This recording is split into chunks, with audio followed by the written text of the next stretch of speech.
to be emotionally harmful. Funny things that you think's funny aren't funny. Give me cocks all the time. I want cocks all over me. The Alan Cox Show kicks ass, man. Welcome. Show me what you got. You're not going to see a lot of cocks on TV. Alan Cox from the Alan Cox Show. I don't know what it's about you, but I can't even stand your voice. I think you're the biggest asshole alive. It's going to be a great show. Let's kick it. I'll say kick it, and you'll just kick it with a tasty groove, okay? 1, 2, 3, kick it. Kick it. Come on. God damn it. Could you one time kick it? What the? Alan Cox. Here we go. He'll ad-lib. He'll be fine. It's the Alan Cox Show on 100.7 WMMS.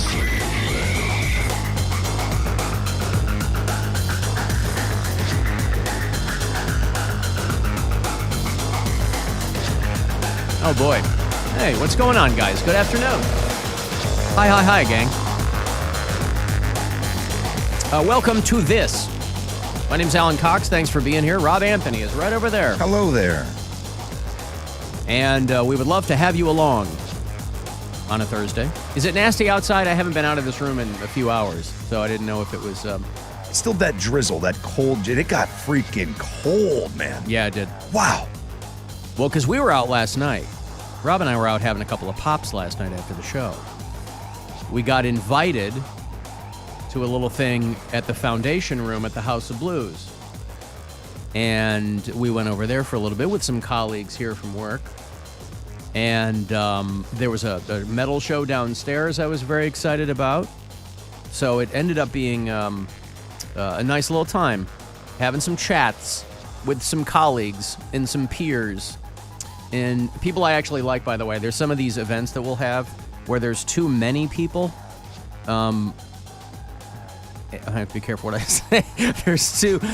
I like everybody we work with here, but there's some people that I'm kind of more prone to getting into conversations with. And sometimes when those groups get too big, you can find yourself kind of doing the thing where like Homer's backing into the hedge. Whereas last night it was a small group, and it was all people that I genuinely enjoy talking to. So I'll say it for you, Alan. There's plenty of people that it's very difficult to have a conversation with that we work with. I pride myself, though, on being able to really kind of converse with anybody. You know what I mean? I'm not particularly empathetic. I'm not saying that I can mirror someone's body language, but I'm also not entirely unable to do that. I mean, I think that now I might not have a long, drawn-out conversation with them. I might be kind of a perfunctory thing, but I mean, I always, if I see a few people I know talking, I'll always, if it's like a situation where people are walking around and there's cocktails and whatever, I'll always find myself walking over and standing there until I can organically insert myself into the conversation. And the way that I do that is, and if you're somebody, maybe you're stricken with some social awkwardness, maybe you kind of take some mental notes here. The way that I do this is I'll slowly walk over. Now, again, there's a few rules. They're not hard and fast, but they're good if you can adhere to them. I'm not talking about big groups. You got to find a group of no fewer than 3, no more than 6. And I'll walk over and I'll stand there quietly, and then I'll wait for the perfect moment. This is where my impeccable timing comes in. I'll wait for the perfect moment to insert myself organically into the conversation. Somebody will say something, and I'll go, I know, right? And then I'm in. That's how I do it. I couldn't be further from that, dude. That's how I do it. I am so uncomfortable in those situations. Like, thankfully, like you said, it was a small group, right? I talked to you, I talked to Bob, I talked to, but like then the boss is walking around, and I'm like, I don't want to say much. I kind of just want to do my own thing. So I go to the bathroom, take my time washing my hands. I come back. Go to the bathroom. I have another drink, and then I start to feel a little better, and I'm like, all right, I got that glass of champagne, and now I got a cocktail in me, and I can start talking to people. Now you're going to let fly. Let fly. And you got, Oh, well, I understand that, though. I understand having to take the edge off. I'm not walking up to a group of people stone cold sober. But I'll walk up, and they'll be talking about something. And now, it will bite you in the ass sometimes. One time I walked up to a group of people, and they were having a conversation about something I didn't realize was so somber. And I did my tried and true. I went, I know, right? And they all kind of, in unison, turned and all gave me what the kids call the skunk eye. And I kind of slunk away. But I like that foundation room. I haven't been in there in a minute, and they've got that kind of that balcony in front there. You go outside, upstairs, and it's very, very nice. And so they kind of had a little holiday pop-up situation there that we took advantage of. But and then, of course, today as I'm getting ready here, putting the finishing touches on this dog and pony show, and I see the headline, Gates pulls out. And I literally assumed they were being cheeky about something that was in that ethics report that was coming out. Yeah, of whom? Right. Underage and of whom. That's not what they meant, though. They meant that he has removed his name for consideration for the position of Attorney General in the upcoming Trump administration. So what that means, I don't know. Normally, under these circumstances, these guys, nothing can get them to remove their, they go, screw you, libtard, I'm going to do whatever I want to do. So he must have been getting quite a bit of pressure to maybe do that on the heels of this, I don't know, is a report or something that leaked? I don't know. I don't even care. But the Gates pulls out thing, Gates closed, that's another cheeky headline that's going up. But when I saw Gates pulls out, I literally thought that they meant, because there's like, even on legendary news sites and these legacy publications, there's less and less kind of hardcore journalism going on anymore. They got to get eyeballs in these things. And so I thought the pulls out was them kind of a nod to what he was going to be getting in trouble for. Bill Clinton said it best, politics is the only business in which you prove your authenticity by not knowing anything. And I don't know what Matt Gaetz knows. But a lot of people know a lot about him. Alan, you guys were talking to Jimmy in Medina yesterday. Remember Jimmy in Medina? This is the guy who told the story yesterday about he and his brother had sex with his uncle's brother's wife or something like that. And this girl texted me and said, it kind of recalled some trauma for me. I remember my mom would have sex with my junior high turned high school boyfriend. Imagine your mom is having sex with your high school. Now, I don't know how far down the road. I don't know if she means while they were in high school or like as adults, the mom had sex with the guy who had been her high school boyfriend. I'm hoping it's the latter.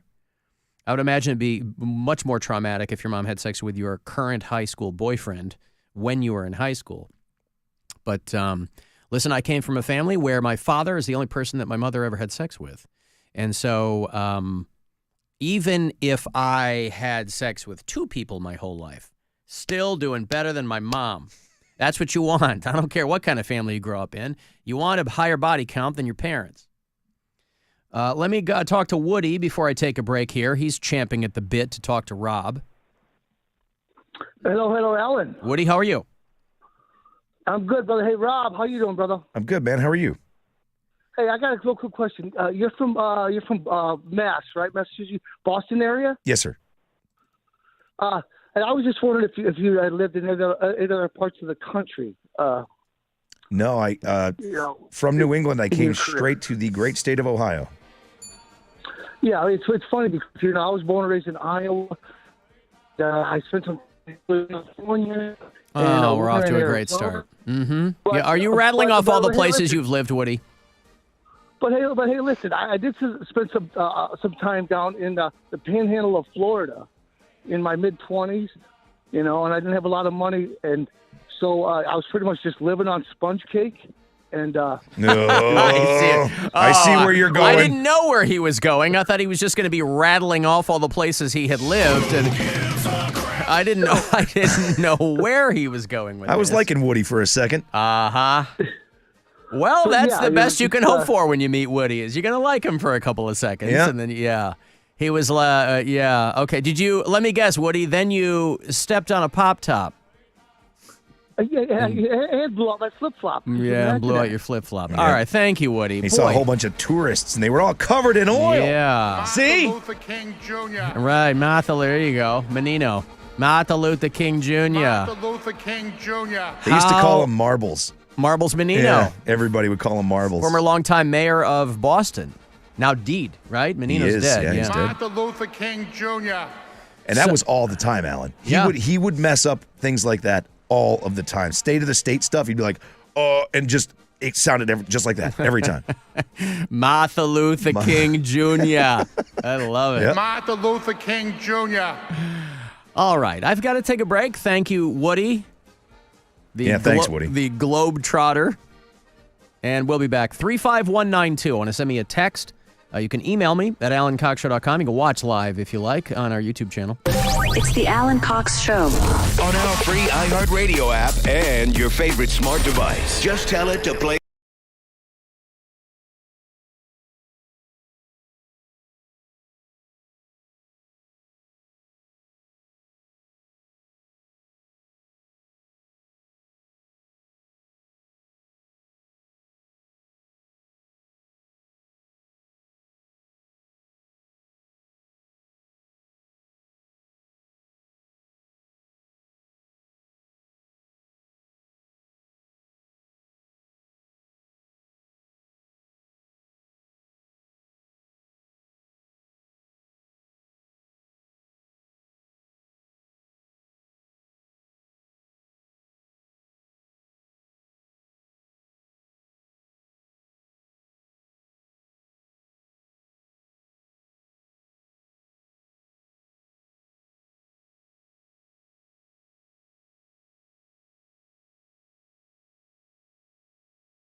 Open your free iHeart app and search Post Run High and start listening. Brain dead entertainment throughout history. The cup and ball, the yo-yo, Pong, the Alan Cox Show. On 100.7 WMMS.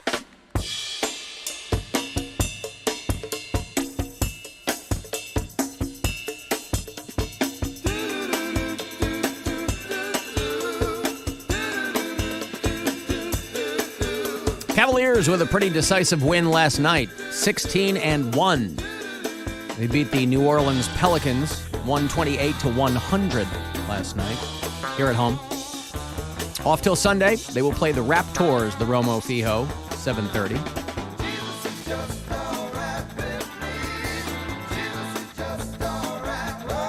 A little pre-Michael McDonald Doobie Brothers. So good. Of course, they're all in the Rock and Roll Hall of Fame, but great song from them. And it made me think about this week in Jesus, because there's so many stories in the news. This week in Jesus.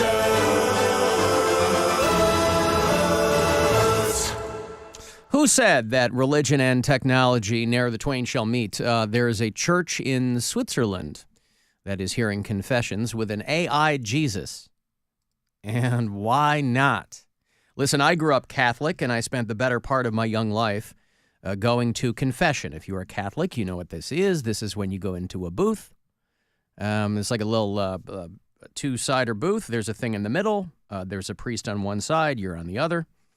And you confess your sins. And when you're a young man going to Catholic school, and you're supposed to do this frequently, by the way, it's considered a sacrament in the Catholic Church. In fact, you're not supposed to receive the sacrament of Holy Communion if you haven't gone to confession recently, right? How dare you take the Lord into your filthy, filthy body if you haven't given up all the nasty stuff you did? Now, I haven't gone to confession or taken communion in 25 years. But that's how I grew up, going to Catholic school, K through 12, and my mom took us to Mass every morning. And once a week, we would go to confession. Now, when you're a kid, you're not doing that much stuff. So it's pretty low-key sins. You're like, lied to my mom, whatever. Except I wasn't even doing much of that. Now, flash forward to when you're like 10, 11, and 12, and you got a whole new, you get quite cozy with the phrase, impure thoughts. That's one that you throw in there, right? Because you can't go in and tell the priest, like, I've been cranking it like there's nobody's business. But that's essentially what you're doing. So when you were going to confession that frequently, and you're a young man, that's essentially what you're telling them. You're not racking up many new sins. And then they'd go, okay, they give you a bunch of prayers to say. So anyway, this church, so why not? Why not just have a computer on the other side spitting out the stuff that the Padre was going to do? St. Peter's Church in Lucerne in Switzerland is doing this. In a corner of Lucerne, an ordinary little church is the site of some miraculous technology. Meet AI Jesus. Peter's Chapel is a new pioneer of artificial intelligence, in the confessional of all places. Instead of a priest, penitents are greeted by cables, computers, and tech worth several thousands of euros. And on the other side, Jesus' likeness appears on screen, dispensing words of comfort, joy, and faith. Do not disclose personal information under any circumstances. Use this service at your own risk. Press the button if you accept. Oh boy, I remember when the priest said that all the time, right? Use this at your own risk. When I would sit down and I'd kneel. All right. And when you go to Catholic school, you've only got a couple of priests at your school. And the further indignity is that they recognize your voice. See, it's supposed to be anonymous. There are some people, old school, hardcore Catholics, they would do the face-to-face confession. They wanted to feel it. They wanted to get that disproving stare in their face. They wanted to be spiritually and morally, flogged for what they'd done. We got the little lattice screen in between. And these days, I'm sure they're on the other side. They're playing Candy Crush or whatever.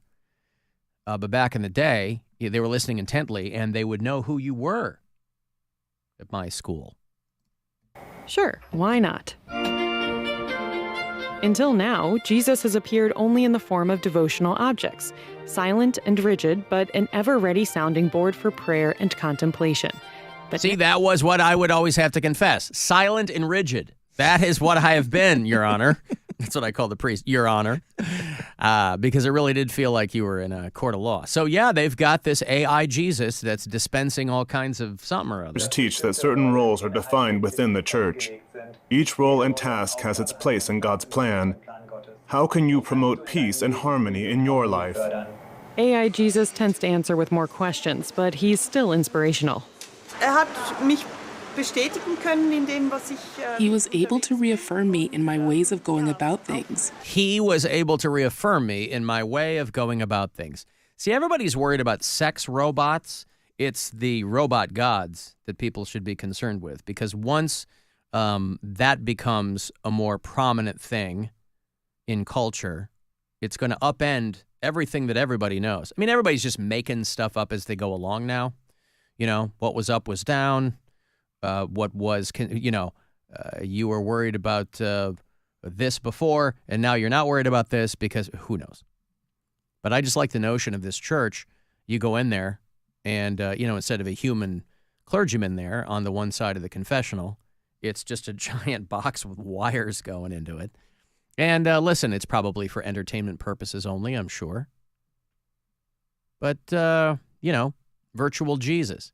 Is it any better or worse than if you believe in Jesus than actual Jesus? I grew up very Catholic as well. Yeah. I did the classes. I had CCD classes. Or you didn't go to Catholic school. You first just went to, from kindergarten to third grade. Yep. And then I went into public school because I think my parents realized spending money on my education just wasn't the smartest thing in the world. So they sent me to public school. And then I had to do CCD every week. So I made all of my sacraments, right?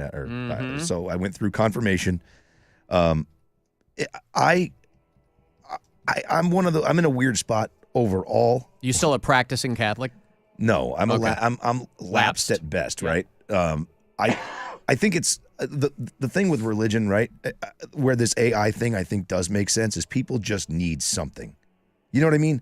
They need something to believe in. And if there's something on the other side, whether it's a person or it's not, giving them words that they believe are going to make a difference in their lives, encouraging comments, whatever, then I think go ahead. You know what I mean?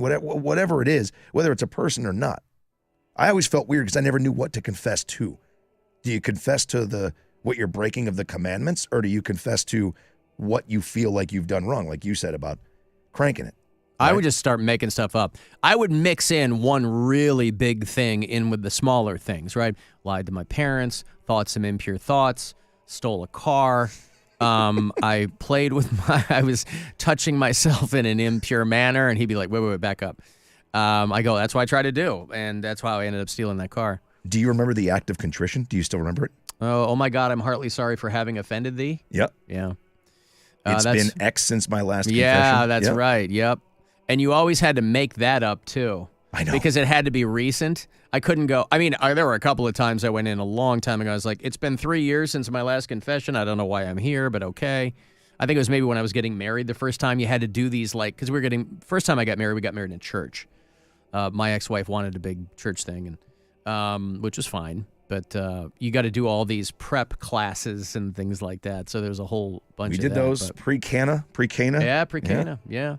But earlier in the week, Kevin Smith was in the news because he said that Dogma 2 is in the works. He finally got his movie Dogma back from the Weinstein Company. It was their film, and they distributed it, but they owned it for a long time. He finally got it back, and he said that he's had these conversations with Matt Damon and Ben Affleck and some other people about doing a sequel to Dogma. And I had a buddy Christ. George Carlin was like the Pope, or he was a cardinal or something in Dogma. And they had this thing called the Buddy Christ. They were like, we need to appeal to a new generation of people. So they had this Jesus with a thumbs up. I had one of those on my dashboard for the longest time. I had a Buddy Christ for a long, long time. Why not just put that thing, but bring back the Buddy Christ? I don't know. There's a lot of different ways that you can do it. There's a good comment on here in the live chat where someone says, the way that it was, or at least the way that he understood it, was that you weren't necessarily confessing to the priest, but that the priest was channeling God during the confession. So in the same way, could AI be taught to do the same thing?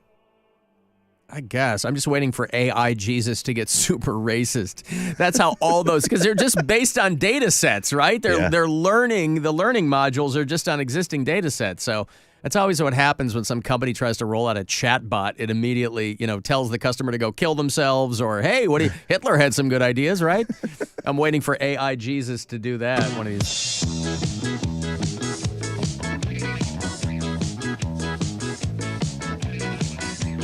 Jesus is a friend of mine. Jesus is my friend.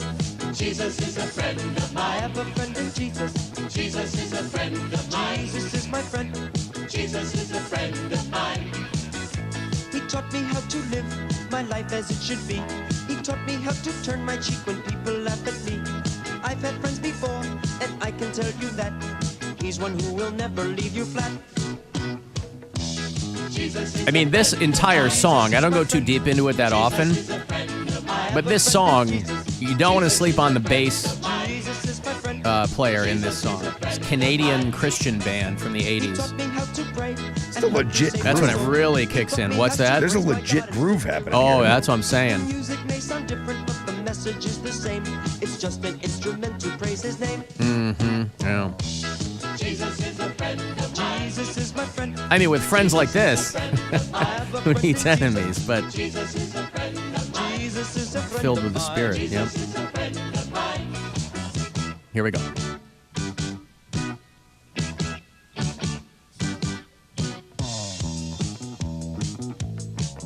Hell yeah. Man, if Geddy Lee was into God.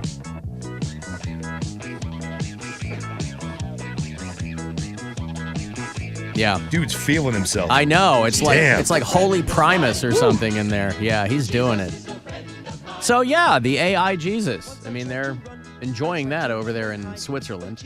Maybe they'll franchise it out. I don't know. I'm curious because obviously you do something like this to see what the result is. And I'm curious what they're hoping the result will be. They're like, hey, we did this and people dug it. Let's do it everywhere else. Hi, boys. It's Becky from Wayne County. I was calling in follow-up to yesterday's conversation about camping in the frigid cold. I would say any time that I have to pee in anything and hold it against my body, I don't want to do that activity. All right, bye. Oh, right. The guy who said that his travel hack for cold weather camping was to pee in like a Gatorade bottle, and then that would keep you warm all night because it comes out of your body at 98 degrees Fahrenheit. And that's a great way. Now, the more I was thinking about it, I was like, yeah, but if you find yourself in a situation where you're dehydrated, that's not going to be any good. It's going to come out like maple syrup. And that's not going to keep you warm at all. What I like to do, pee-pee-poo, pee-pee-poo, poo-poo. I like to do too, poo-poo, pee-pee-poo. Poo-poo, pee-pee-poo-poo, pee-pee-pee-pee-poo, poo-poo. Oh, pee-pee's what I like to do, pee-pee-poo, pee-pee-poo, poo-poo. I like to do too, poo-poo, pee-pee-poo. We've got bureau chiefs all across these United States, people who listen to the show from out of state on the iHeartRadio app. If you are one of those people, I'd like to know where you are. Molly is in Falls Church, Virginia. Steve is our bureau chief in South Jersey. Justin's in Phoenix. Andy's in Topeka, Kansas. Nick is in Boulder. It wasn't Nick, but somebody else. I don't have their information, but they said that they listen from Boulder. I have friends in Boulder. Boulder, Colorado is a beautiful part of the country. Most of Colorado is beautiful. You're hard-pressed to be anywhere in Colorado and look around and go, Boulder's very nice, though. But Boulder is dealing with somebody who's running around putting official-looking traffic signs near the real ones and using profanity to tell people to get off their phones. I think they're kind of over-exaggerating this. You know, the story was like, there's profane traffic signs. I guess some of them are. They had to blur it for the story. But I like the thought behind it. Yeah, there is no missing these. We know of at least 5 signs put up around the city, not by the transportation department, but by what some might consider a safety vigilante. These signs tell drivers to get off their phones or slow down. It says get off, right into the speed limit sign, speed limit, get off your damn phone. I mean, it looks like an official, it's the same font. It's a metal sign that's been screwed to the post. It's not profane. No, well, I think the other one, they have to blur the other one that's The coming up. message is simple. The delivery, a bit vulgar.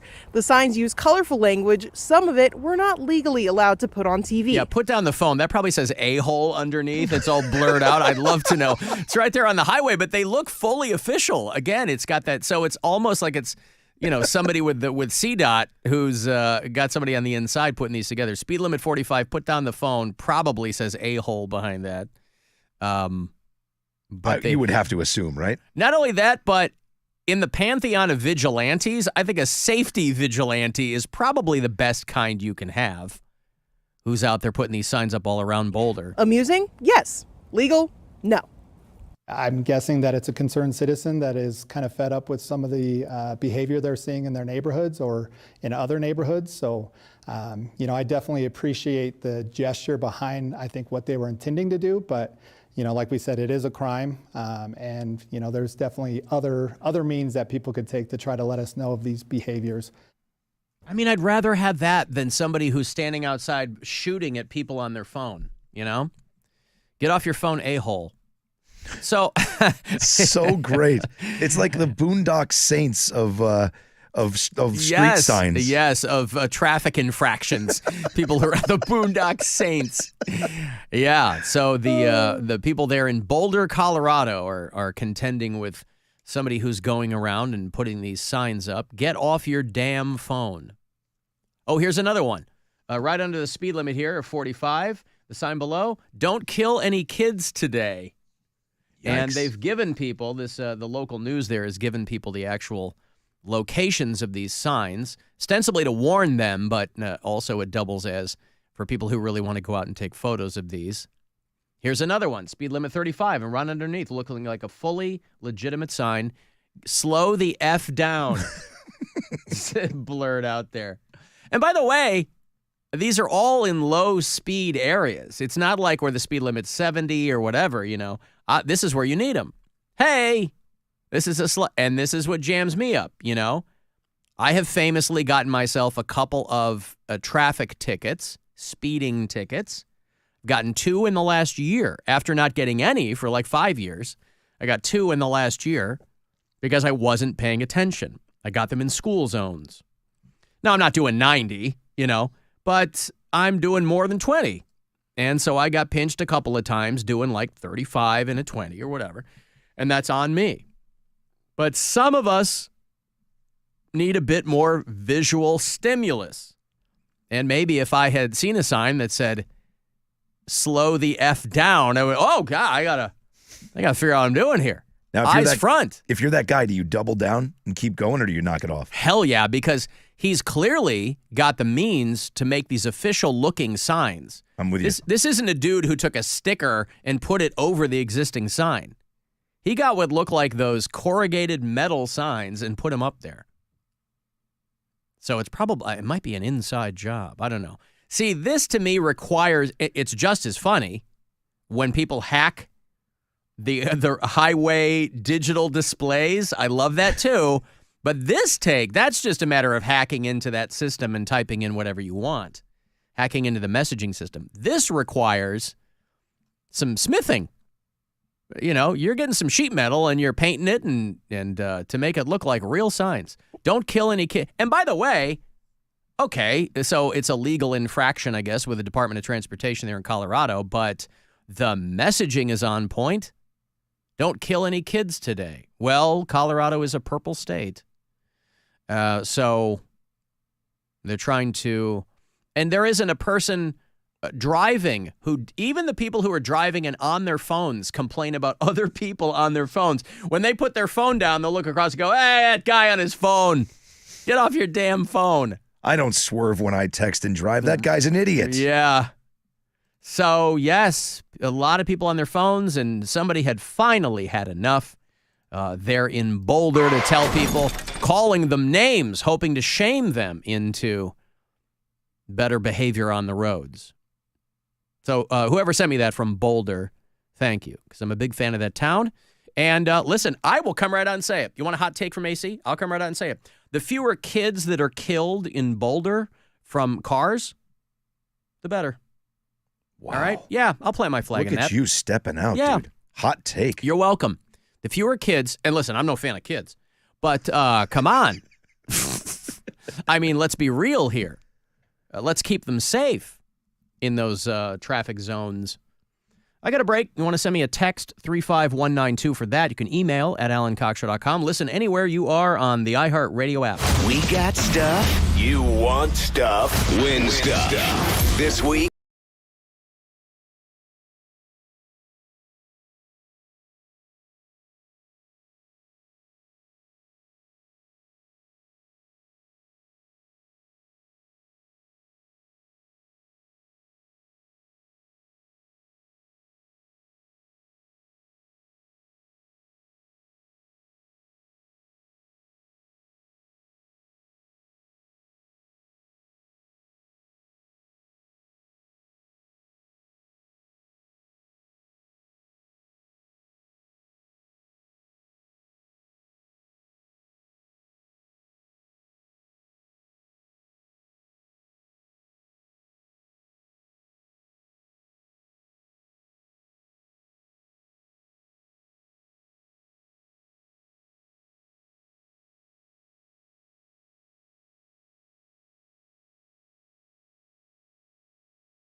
is the buzzard.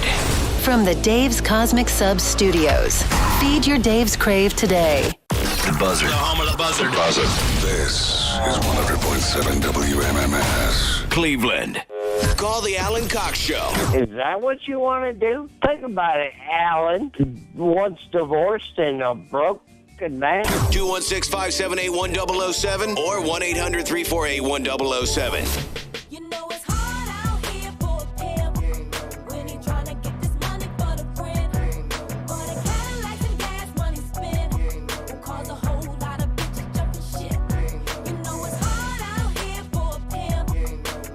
You know, we're talking about AI Jesus. I forgot all about the AI pimping problem that they're contending with now.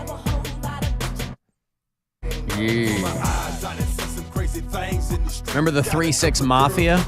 This song won an Oscar. Terrence Howard, a movie called Hustle and Flow. It was a big deal. 3-6 Mafia. They are Oscar winners.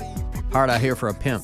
There's a huge AI pimping industry that is upending adult content creators. What they're doing is they're taking AI-generated faces and putting them on the bodies of real models, people who are actual content creators.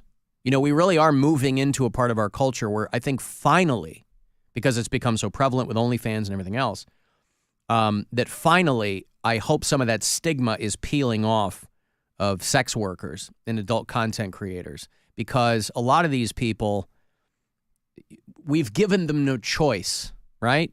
It's a novelty when there's a story. We've covered a bunch of them. These stories about she's a teacher in Tampa who lost her job because she's got an OnlyFans account. It's like, yeah, because you undervalue these people at the job that they want to do. And they got a built-in moneymaker. So what have you left them to do?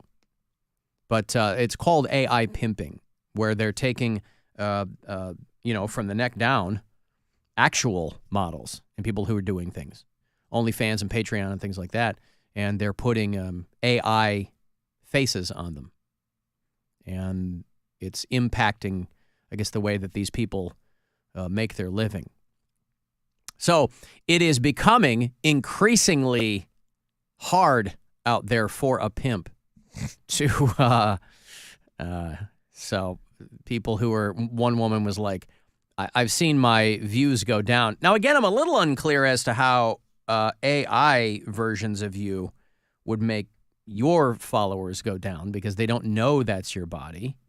But I don't know. Are they just saying that it's more saturated? Like, 'cause I assume when you're doing an OnlyFans thing, I don't have an account, but I assume that you tell it what you want to see, right? I guess so. And plus, they're always changing the algorithms, too. So, one day you just find out that, like, your reach has just gone down, precipitously.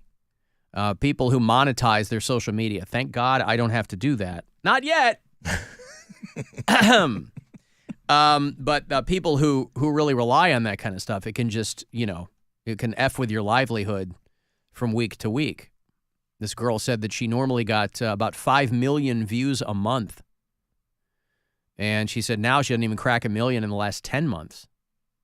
And they're blaming it on the AI? Well, she said, I'm competing with something that's unnatural, right? It's just out there, and I think to your point, it's saturation.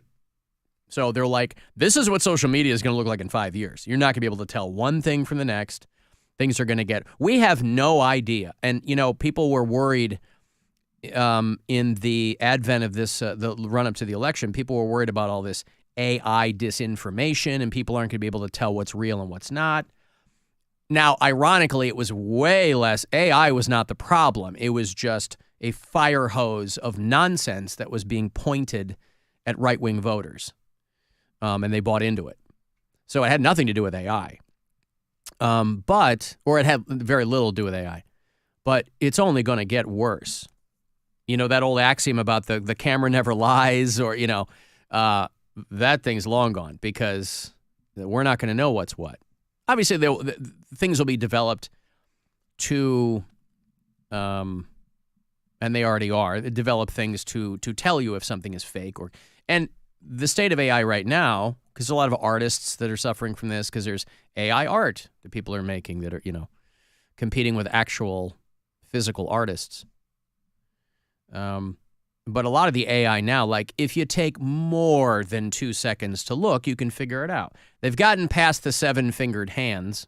That was your tell for a while. They've gotten past that.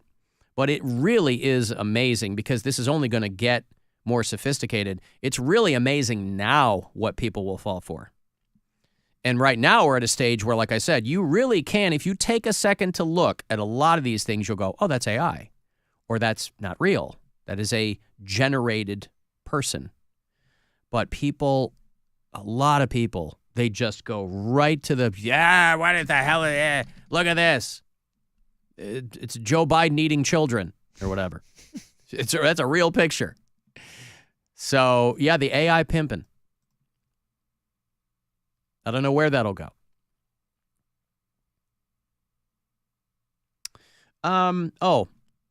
I was watching a show on Apple. Do you ever watch Apple Television? Apple TV? I do, yeah. I think Apple TV is frigging fantastic. It has become low-key like the sci-fi streamer. There's a new season of a show called Silo that I like that just started. So I just started that. But they have like Foundation on there and a show called Dark Matter and Servant and Invasion and Constellation, all these great sci-fi shows. And then these other shows on Apple. They're into like their 5th or 6th season of this British spy show called Slow Horses with Gary Oldman. Vince Vaughn just wrapped for the first season of the show called Bad Monkey. There's a show now with Billy Crystal called Before that's kind of like this gothic, something's going on, but you don't know what yet. And Shrinking and Severance and Ted Lasso and The Morning Show, all these great shows, and no one's watching Apple TV. And it blows me away. As embedded as Apple products are in our lives, I was reading a thing where they were talking to a guy with Netflix and was like talking about it in relation to the other streamers. And they said that Apple TV generates less viewing in 1 month than Netflix does in a day. Whoa. And Apple spent $20 billion. Well, let me see.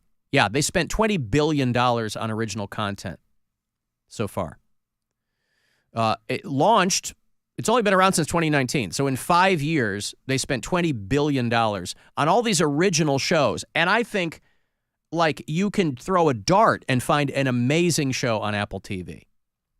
I find myself watching these shows easily more than any other streaming service I have. And I have all of them. Because I go, well, I should really go through and cancel some of these. But then I go, well, no, because if I want to click on one and watch something. So I subscribe to all. It's ridiculous. I subscribe to all of them. Prime and Paramount and Peacock and Apple and Netflix and all of them. AMC and Stars. So Shudder. So when I click on, I can see something. But I end up watching a lot on Apple TV. But apparently, this may dry up at some point because they're like, yeah, they get 0.3% of U.S. screen time. But the people who do like these shows really like these shows. So for people who are kind of sleeping on Apple TV, especially if you like sci-fi, if you do like sci-fi, you're probably already hip to it. But because there's no ads, I don't know any other streamer that's still not running ads. I mean, again, if they continue down this road, that's probably going to change. But there's no ads on Apple TV Plus. And I love it. But, $20 billion in 5 years, they can't be happy with getting 0.3% of the, hey, guys, I mean, let's get some more eyeballs on these shows. Did you like Presumed Innocent? I did. I struggled with it, man. I love that movie so much. I was curious what they were going to do, and they did switch it up a little bit, but I just thought it was really well done. I thought it was well cast, and it was paced well. I liked it a lot. I thought Masters of the Air was awesome, too. I don't know if you I didn't pay that. attention. I don't watch, like, World War II stuff or anything like that, but I love the sci-fi stuff. There's a show called For All Mankind, which is pretty good. That's like if the Soviets had won the space race, I believe. It's like kind of an alternate reality type show, but largely based in that Cold War space race stuff. But yeah, I mean, Ted Lasso kind of put them on the map for a couple of years, so that a lot of people were into that show. I thought you. If somebody said I thought you canceled Prime, I canceled my Prime membership, but I still have Amazon Prime streaming. But I canceled my Amazon Prime membership, but you can still watch shows on there. And I think Apple's like $10 a month, maybe. Yeah. And again, people point this out, they don't have any major intellectual properties. They don't, Disney's got Marvel and Star Wars and all this kind of stuff. And I fully understand it, but there's just original shows on Apple that are just frigging great. I thought Shrinking was incredible. The Shrinking's awesome. I loved that They show. just started the second season. I mean, Severance is starting again. And this show, Silo. And, some of the sci-fi stuff is really dense. I mean, Foundation is a really dense show. But I love it. Yeah, I struggled with Silo for that same reason. I had a hard time You have to into it. Yeah, you got to settle in because it is not fast, right? No, like no. my wife won't watch anything that's like real slow like that. So she's got no problem with me watching these on my own because she's like, yeah, I don't care. But even Severance was that way in the beginning, right? Like you had to sit through a couple of episodes before you were like, oh, and then it just sort of grabs you. You had to settle in. Ah. Yeah. So yesterday a guy calls, and we got a lot of messages on the app yesterday, just really kind of all over the road. And you remember the guy who was just, you could hear him spitting. He was so upset with me that he just hated my guts. Remember the guy, he left a message, and he's like, I hate your guts, I hate you, I hate you. Oh, yeah. I hate you, Alan! I hate you! I hate you! I hate you, Alan! I hate you! And I was worried. I was hoping that this guy was okay. And I guess maybe he felt better about it or he calmed down or something because then he left me a message this morning. Alan, I'm so sorry. I didn't mean to leave you the message that I hate you. I actually love you in the gayest way possible. Please forgive me. Gay thoughts. Now, see, why, you didn't have to qualify it with that. First of all, no apology is required. The gayest way possible. Now, I don't know what that means. I know that sexuality is fluid. I know that it's a spectrum. I don't know what the gayest way possible is. And I don't know that I want to find out. But there's no apology needed on your part. But you could just tell in his voice that he felt terrible about leaving that message. You could almost tell there was love in it based on the amount of times and the passion in which he said he hated you. The gayest way possible Yes. is how he said. So the Browns are going to be under, it had completely slipped my mind until I was listening to Stansbury earlier that they are in town tonight. And they are going to be playing in some conditions. And they said that Jameis Winston has never played in weather below 40 degrees in his entire career. And they're playing the Steelers. So they're already going to be pushing a rock uphill. Are you going? No. The Browns game, okay. No. I would like to get to, I usually, literally, the only time I'm at a Browns game is when they play the Bears, and the Bears are in town. That's usually preseason. I would like to get to a Browns game this season, and the Steelers are my C team. But I really dropped the ball on this, if you'll pardon the pun. I really dropped the ball. I completely forgot that it was a home game tonight. I thought against Pittsburgh. I thought based on the record and everything else that I've seen all season long that they were going to get eviscerated. But looking at the line's only 3.5. Like they're getting 3.5 points. That's not a very confident Vegas. Right. That's pretty close. Well, we're supposed to start getting ye old wintry mix this afternoon, right about now, here in Cleveland. Thursday Night Football, of course, now is on Amazon Prime.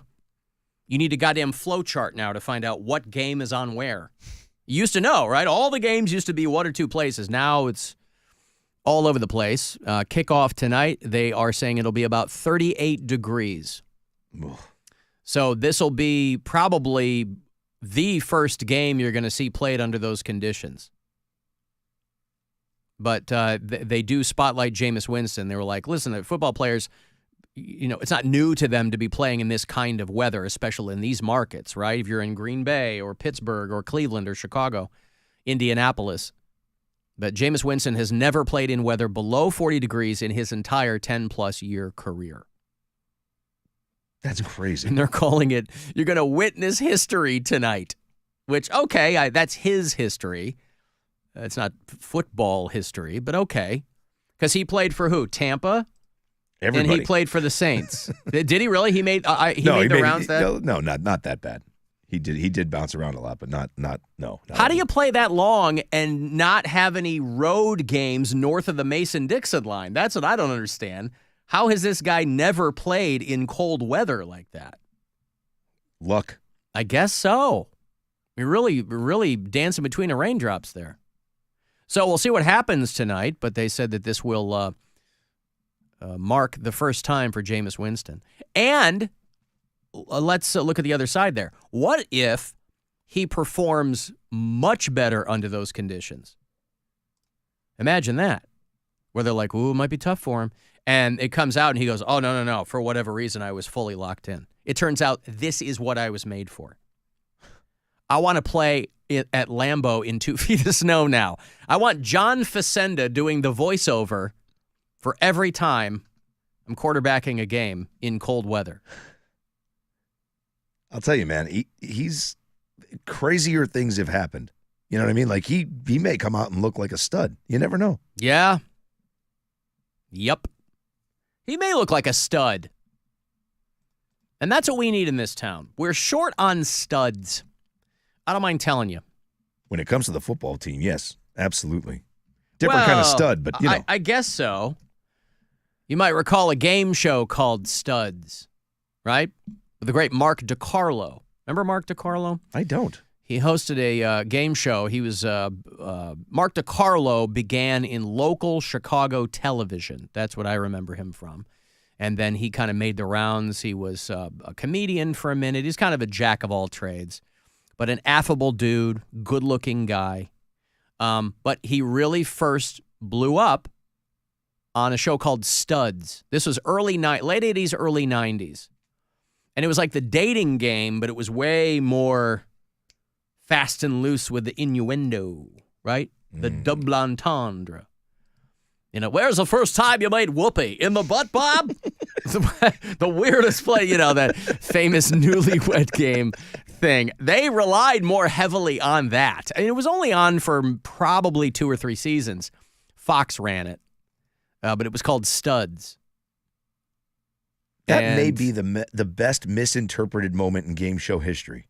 Yeah. Right? Yeah. Where's the weirdest place you've ever made whoopee? Made whoopee. And for a long time, it was apocryphal. Like, people thought that it was made up. And then once YouTube hit, they were like, oh, no, this was like a real thing. Well, tell me where specifically is the weirdest place that you personally, girls, have ever gotten the urge to make whoopee?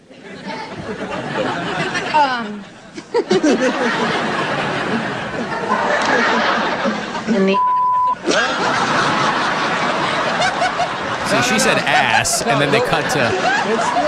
No, what I'm talking about is the weirdest location, the weirdest place. Location? Yeah. I don't know. The ass is a location, Bob.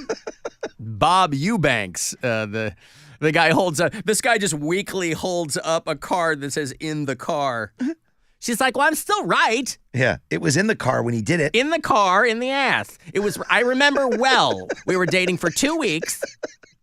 It was very cold, so we were both huddling a bottle full of pee. He said it was an accident. Oops. Yeah.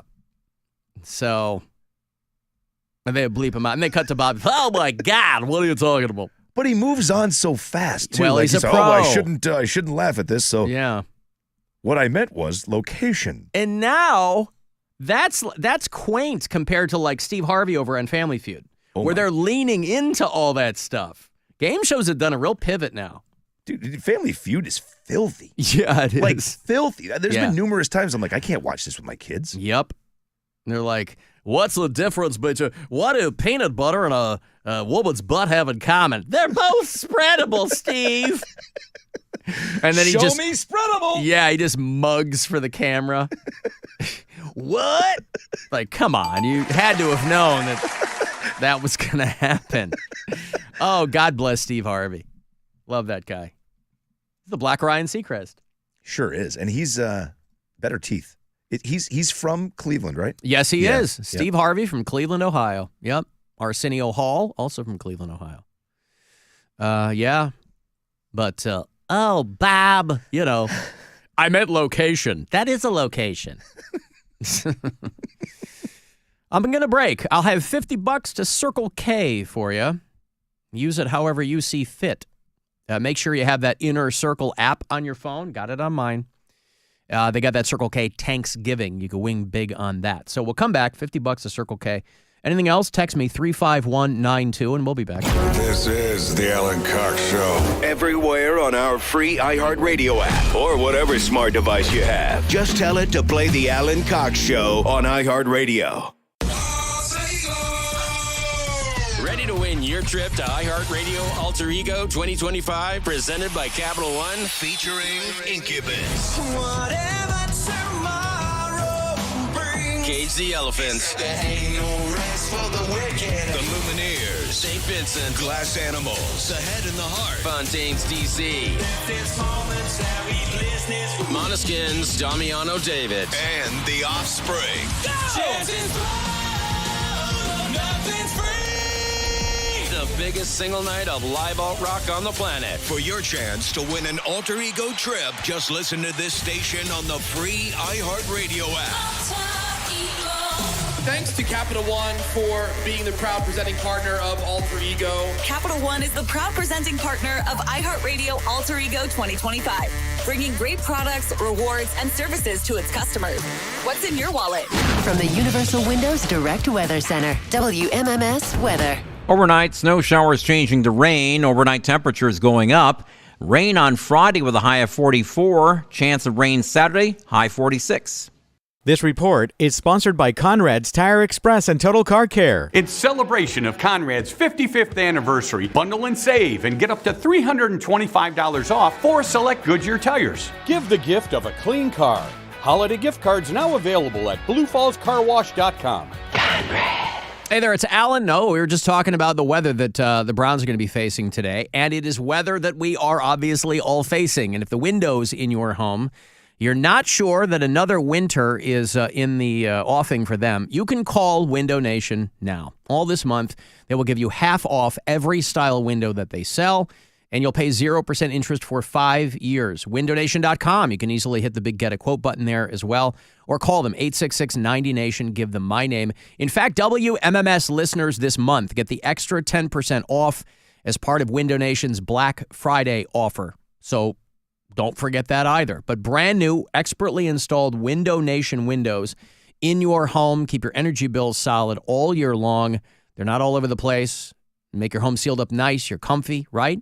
They look great, and they have a ton of styles. Right now, any one of those, they'll give you half off and no interest at all for 5 years. So call them, 866-90-NATION. Just make sure that you give them my name. So Alan Cox told me all about it.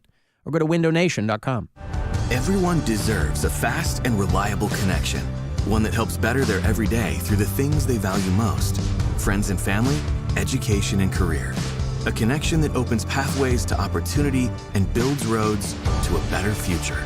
At Spectrum, we're committed to delivering just that every single day. Because with the right connection, anything is possible. That's Life Unlimited. That's Spectrum. Discover fantastic holiday gift ideas at low prices this week at Meijer. Enjoy 20% off select board games and puzzles for the whole family. Get 20% off select Lego playsets. Save $170 on a KitchenAid 5.5-quart stand mixer, now only $279.99. Experience the sense of the season when you save 30% on Yankee Candle products. Shop in-store or online at Meijer.com, and you'll receive the same low prices no matter how you choose to shop. Exclusions apply. Black Friday is here at your local Ram dealer, where right now, well-qualified lessees get a low-mileage lease on the 2025 Ram 1500 Bighorn Crew Cab 4x4 for $479 a month for 42 months with $3,859 due at signing. Tax, title, license extra. No security deposit required. Call 1-877-RAM-5722 for details. Requires dealer contribution and lease through Stellantis Financial. Extra charge for miles over 35,000. Not all customers will qualify. Residency restrictions apply. Take delivery by 12/2/24. With its new look and taste, Dasani is always crisp, clean, and refreshing. So, when thirst calls, answer with the new refreshed taste of Dasani water, now without salt. Learn more at Dasani.com. I'm Tiffany, founder of Harlem Pilates. When I couldn't find Pilates in my neighborhood, I started a studio from my studio apartment. Chase Inc. helped me grow from 1 Pilates studio to 3. Because when you start small, you're going to need some big help. With the Chase Inc. Business Cash Card, you can earn up to 5% cash back on business essentials, so your business can go from here to possible. Chase for Business. Make more of what's yours. Real business owner compensated for their participation. Cards issued by J.P. Morgan Chase Bank, N.A. member FDIC, subject to credit approval. Terms apply. Are you annoyingly inattentive? Do you watch a movie and then ask a zillion questions because you weren't paying attention? Do people ask, how do you sleep at night? Then you should get a mattress from Mattress Firm. They can help anyone sleep. At Mattress Firm's Black Friday sale, get a king for the price of a queen and a free adjustable base with select Sealy beds, all with a low price guarantee. Get matched at Mattress Firm. Sleep at night. Restrictions apply. See store or website for details. Welcome to Nada Yada Island. We're back on Nada Yada Island Confessions. Benny is about to tell us how he found 2 loves. Go ahead. Yeah, thanks to Metro, I found iPhone 12 and Apple Watch SE. At Metro, get the perfect match of both iPhone 12 with 5G and Apple Watch SE for only $99.99. Holidays with Nada Yada Yada, only at Metro by T-Mobile. Bring your number and ID, sign up for Metro Flex Plus, and add a watch line. Not available if you're with T-Mobile or been with Metro in the past 180 days. Limit 2 per account. $5, that's a deal, yeah. I got McDonald's money. 1 meal just to make me feel better. All I wanna know is, can I get up? Juicy double patty, the McNuggets so crisp, and the fries go to yellow, yeah, McDonald's don't miss, yeah. Order app or the drive-thru quick, yeah. $5, that's a deal, yeah. I got McDonald's money. Cleveland Clothing Company, the land's one-stop shop for all things Cleveland, like Cleveland tees, hoodies, accessories, and the official WMMS Buzzard gear. At all 4 locations around town and online. Use the promo code MUNI for 20% off all month. Shop now at clevelandclothing.com, the brand of the land. Pizza lovers, listen up. We're not that cheesy, but this deal is. For a limited time at Speedway, get 2 big pizza slices and your favorite Coca-Cola 20-ounce for only $5 with Speedy Rewards. And you know we got even more, like flavors galore. Okay, maybe we are a little cheesy. Choose between classic 3-cheese, crispy pepperoni, or extreme meat pizza. Save big on 2 pizza slices and your favorite Coca-Cola 20-ounce. Get the $5 meal deal with Speedy Rewards. Only at Speedway. Valid through 1/7/25. See app for full terms. It's football season, and Uber Eats is dropping undefeated deals on all your game day favorites. This week, score buy one, get one free fries from McDonald's, only on Uber Eats. Craving even more? We've got you covered with game day deals on pizza, burgers, tacos, and more, all season long. Uber Eats, official on-demand food delivery partner of the NFL. Order now. Terms, taxes, and fees apply. See app for details. This is the sound of holiday travel. And this is the sound of a holiday journey. So if you love the road, the choice is pretty simple. And when you find yourself in need of a little pick-me-up to get you ho-ho home, pull into any Pilot just off the exit for $1 off any hot or iced coffee when you use the My Rewards Plus app. Happy holidays. Pilot. See you out here. Offers available for a limited time only. See My Rewards Plus mobile app for terms and conditions. Waffle Doodle on over to Mr. Hero for their new and incredibly delicious BLTE Waffle Doodle. Bacon, lettuce, tomato, a home-style fried egg, and our homemade zesty mayo. You're gonna love it. Some good food, a waffle doodle, where it's at. Save at Circle K Fuel Day Pop-Up. Today from 4 until 7 p.m., save 40 cents per gallon. Look for Circle K on the pumps to fuel up for less today. November 21st from 4 until 7 p.m. at Circle K's. I'm Scarlett Johansson. My family relied on public assistance to help provide meals for us. These meals help fuel my love for acting. When people are fed, futures are nourished. Join the movement to end hunger at feedingamerica.org/actnow. Brought to you by Feeding America and the Ad Council. The free iHeartRadio app is your home for the holidays. Open the app and click on the holiday banner or search holiday and start listening to Magic 105.7. Plus stations playing all kinds of holiday music, Christmas classics, Christmas jazz, country, R&B, tons of playlists, even podcasts. Yay! Our gift to you, the perfect holiday soundtrack. Join the millions of listeners on the iHeartRadio app. Free never sounded so good. We're giving stuff away with the Alan Cox Show. Yes, we're giving stuff away. Okay, let me give you $50 to Circle K. You can win big with Circle K's Thanksgiving. Make sure you have the Circle K Inner Circle app on your phone. I use it all the time. It will tell you about discounts on gas, whatever, like, you get 2 of these, 2 for 1, whatever. Everything they got going on at the Circle K near you, you're going to find it there on the app. $50 here to Circle K. It's going to go a long way for you if you are caller 10. Good luck.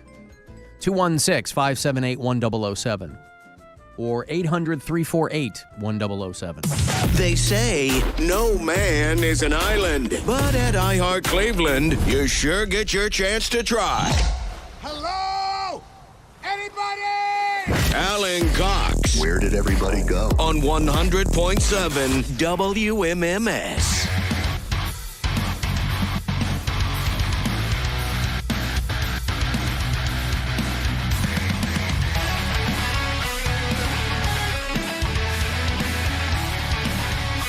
$35192. Send me a text. This Saturday night, our metal show is back. When we're not preempted by Cavalier's basketball, we are back. We're going to be off again next weekend because of the Thanksgiving holiday. But this Saturday night, 2 hours to midnight is our metal show. And always very exciting to put it out there for you guys. If you are a fan of heavy metal, that's how we do it. And across the spectrum. So we start off all guns blazing at 10 o'clock, and we don't let up until midnight. Me and Corey Roddick and Pat Butler all put our heads together, and every week we bring you brand new metal, bring you local stuff from Northeast Ohio. So if you're in a local metal band, send me your stuff. Let me know what you're doing, because I love to hear what's happening. Play your requests, and a lot of throwbacks, too. So this Saturday night, we're going to play new music from Better Lovers. That's Greg Pachado behind the microphone for them. We'll go back and dig out some old Soulfly. New music from Obscene. Some old school Obituary. Go way back for some early days Queensryche. And a band from Southeast Michigan called Vexatious. Among others. So a lot of great stuff planned for Saturday night. If you're into metal, join us. 2 hours to midnight is Saturday night, as the name implies, at 10 o'clock on the Buzzard.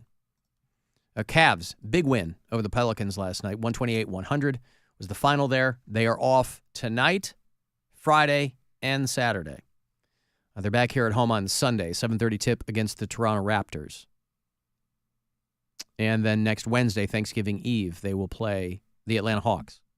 That's Dominique Wilkins and the Atlanta Hawks on Wednesday night. And you got a few more days left to use the promo code MUNI. I will have a new code for you soon, of course. But you got about, the end of the month is a week from Saturday.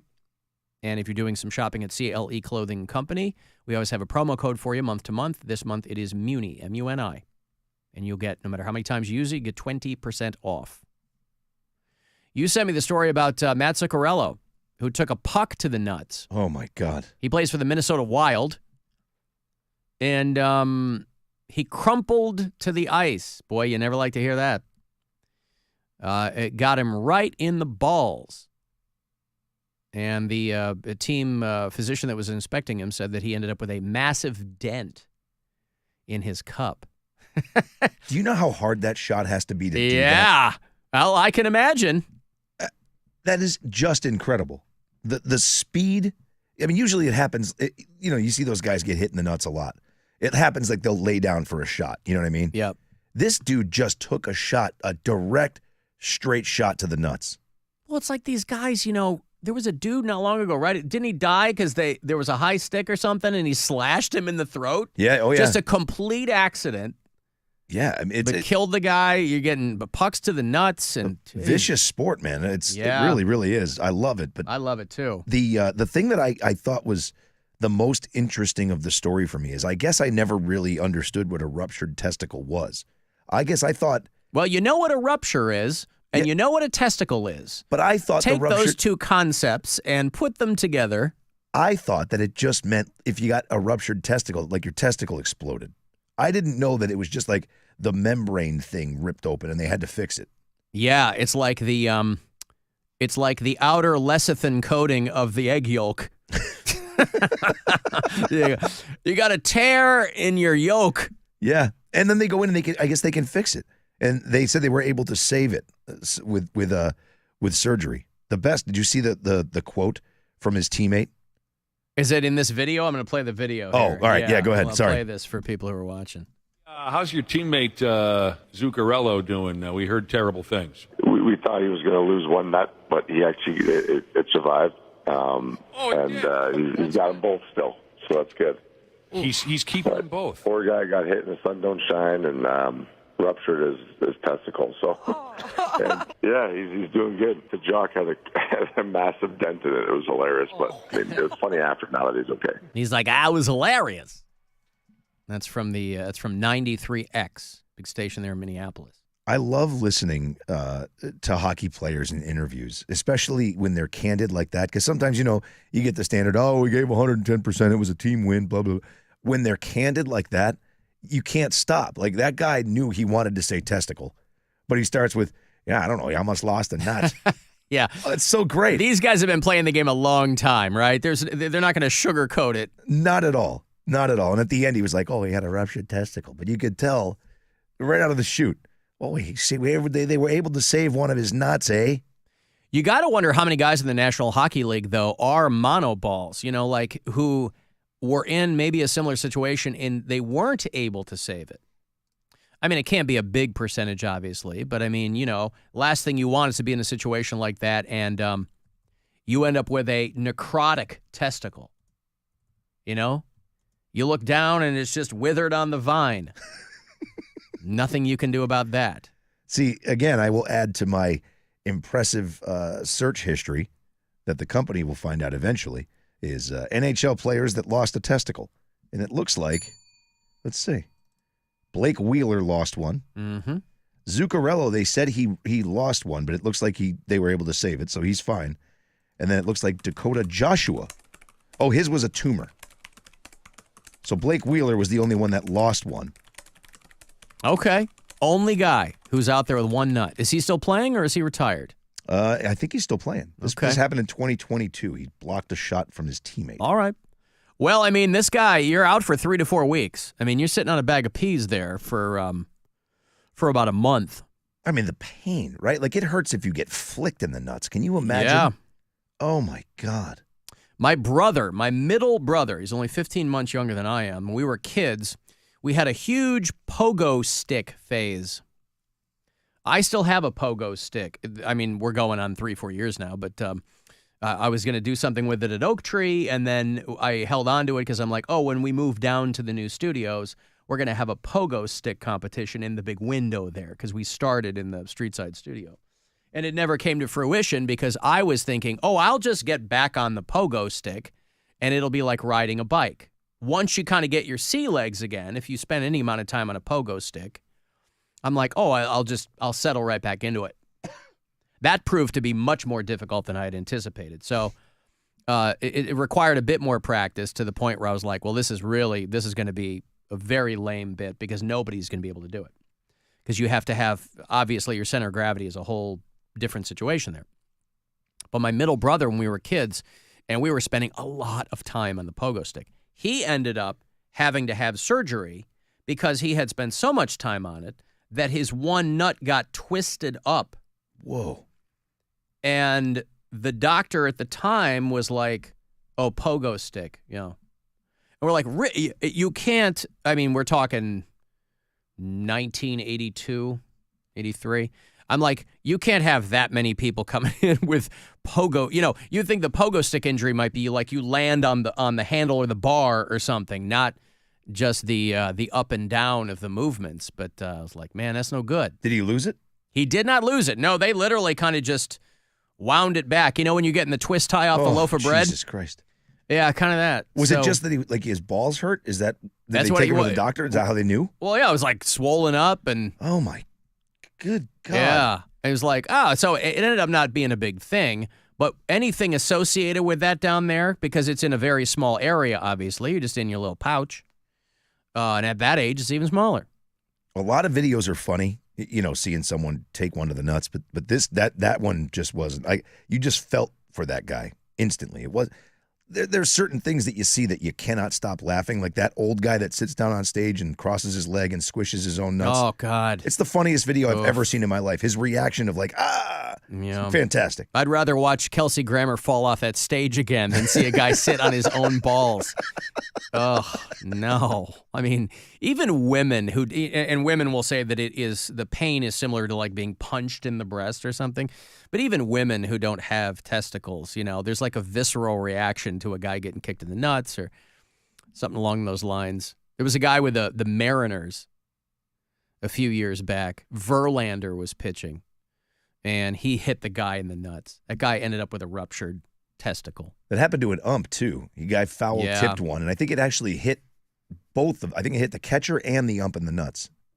That's the thing, because if you're a catcher, you're crouched down, your knees are out. I mean, it's begging for it. Yeah. Severe groin contusion is what they call it. Because they're not going to call it dented nut. They're going to in the interest of word economy, I guess you could, but you have to make it sound. When they're filling out the paperwork, they're not going to be like, dented nut. They're not going to be as candid as the player themselves. They're going to call it severe groin contusion. I think they have to be more specific, though, because a groin injury, like if you're to injure your groin isn't that area. It could be the inside of your thigh. It could be, that is in your groin, but... a sac contusion. Yeah. I don't know. Something. You gotta be more specific. People need to know the true information. Alan, I lost half of a testicle, but not due to a hockey accident. It's not that bad. Half? Half. Hey, listen, silver lining, I would say you kept half of a testicle. That's how I'd put it. Alan, I have a vagina, and somehow this conversation is making my nuts hurt. That's what I'm talking about. Even women can identify, like they have, because if a woman has ever accidentally been kicked in the crotch, it's not like being kicked in the cojones, but they can identify to some degree. As we prepare for Thanksgiving, by the way, before I answer this person in the affirmative, Rob, in addition to being my co-host, is, of course, the program director here at WMMS. And people are starting to ask if we are going to be playing Alice's Restaurant. Yes, we will. On Thanksgiving. At noon. At noon. Yes, sir. That's that interminable Arlo Guthrie song, right? Yep. 17 minutes of... There you just go. Just pure fantastic folkism on the radio. Yep. A double shot with Do You Feel Like We Do with Peter Frampton. It's a full half hour of Arlo Guthrie at Frampton. Yeah, so there you go, Thanksgiving, and then we're doing the second helpings weekend, right? Yep. Yeah, it's gonna be just two songs from all the Buzzard artists. Mm-hmm. All long. We'll start at But Wednesday. that stands alone. There won't be a second Arlo Guthrie song. I have to. Yeah, no. There's. I think there's really only one. There was another one. It's like the B-side song to it, but it unnecessary. Okay. Thank you. Yes, the Thursday night football game I mentioned, it was on Prime. It is a home game, so it'll be obviously shown locally. But some people, when they leave, some people really nail the distance to their phone on the talkback messages. Other people sound like they're eating their phone, very overmodulated, and then other people are like leaving a message from across the street from their phone. So it's, you pardon me if I can't really hear that well, but. See, again... I forget what they called it, but that's exactly what I got. I don't even remember. I don't even know what caused it, but all I know is that I woke up with severe pain. Okay, woke up with some nut pain, emergency surgery, and that thing. Maybe that's why it's hard to hear him. Maybe his post-testicle surgery, his voice was so weak. It was so... that it's nearly impossible to project anymore. I understand that. That almost sounds like he was on Bluetooth, but it wasn't connected and he thought it was. Maybe so. Right? Maybe something along those lines. That's a rough one, boy. I don't know how I missed this. The story's probably about a week old now, but these dudes that got arrested for staging bear attacks because they were trying to engage in insurance fraud. These guys had sent video of a bear tearing up their car. 4 guys in L.A. County that were like, hey, and this does happen. Bears get into things. There's a video of somebody who lives in the woods or, they're at a campground or something like that. I've come back and there's a bear rifling through their car. And so I guess these guys thought, hey, this is a great idea. Let's do this. And so there's black and white grainy ring camera footage of a bear rifling through this person's car. If you're watching the live stream, I'll show you the video here. You'll see it in the lower left there. They had their cars broken into in Lake Arrowhead 3 times. There's a by bear. One bear. Yeah. Or so they say. Assignment editor Mike Rogers is at the desk. And Mike, this was all caught on camera, right? Yeah, the whole thing was there's security camera anyway, video they determined that these 3 men then turned into their insurance companies. And you can see the car there, and you can see what they say is a bear rummaging around in the front seat. They have video of 3 different cars, including a Mercedes G-Wagon, this Rolls Royce, and another car as well. And they claim that that's the bear that is inside doing all of that damage. They have video of all 3 of the cars. You'll see this is the second car here. And then this is the damage that they say was done by that bear. You see what appear to be scratch marks, but when they... So like really uniform scratch marks. Like, do you have a pair of meat claws when you grill? Like I have meat claws, right? These things where when you're tearing up your brisket or whatever, and they look like that looks like what they used, and that's kind of what screwed them because very clearly it's Gave fake. all this information to the insurance company. The insurance company thought it looked a little strange, so the California Department of Insurance looked into it, and strange it was. Look at what the California Department of Insurance found: a bear suit, a bear costume, all laid out. These guys got a bear costume and then faked being a bear in their cars. And then insurance fraud. Well, it's the cars that they use, dude. If it was a Hyundai Sonata, I don't think anybody would have batted an eye. But the fact that they're sitting there with like a G-Wagon and a Rolls Royce, 2 cars over $100,000, what the hell do you expect is going to happen? I mean, a bear can get into a G-Wagon too. Probably didn't. Yeah, did not. No. They should have recreated the scene from The Revenant where DiCaprio gets raped by the bear. They should have had one of the guys in the car, like he's pulling in, because the cars are empty. They're parked there. This is overnight video on the ring cam. They should have had one of the guys pull in, and then the bear comes in the other side and just throws the guy in the back seat. He sure did. And, but I just love that they determined that it was a bear suit.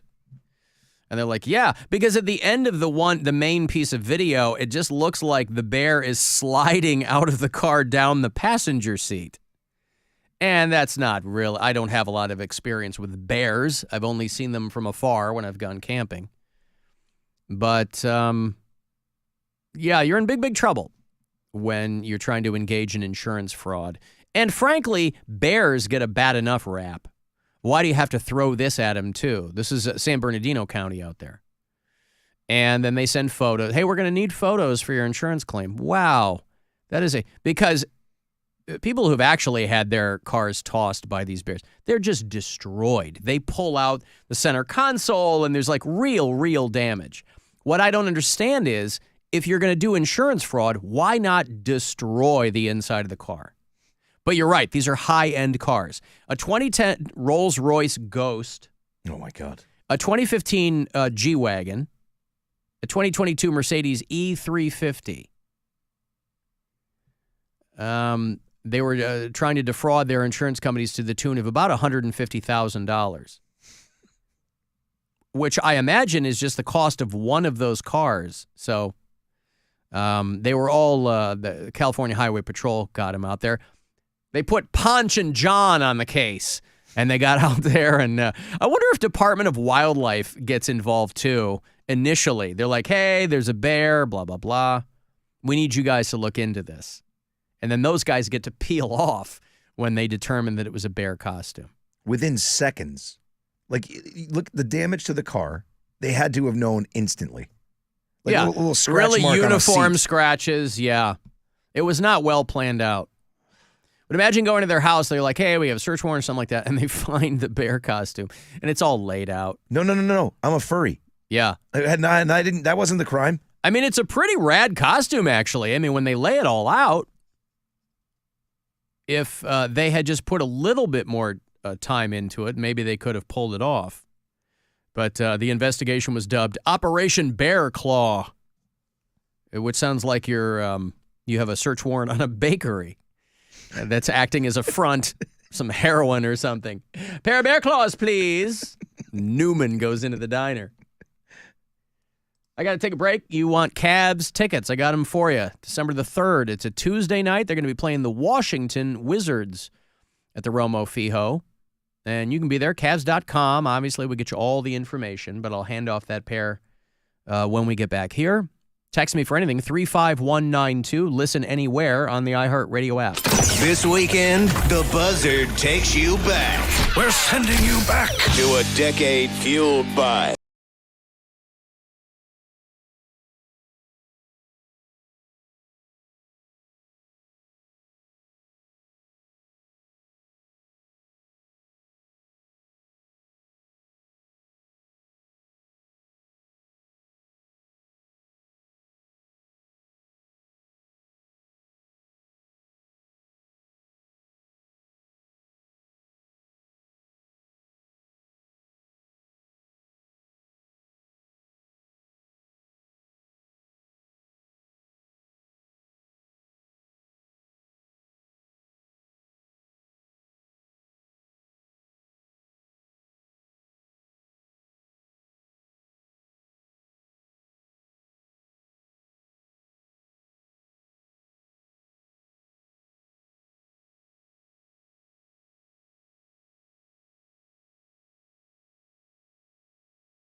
give time to give stuff away. Oh, it's time to give stuff away.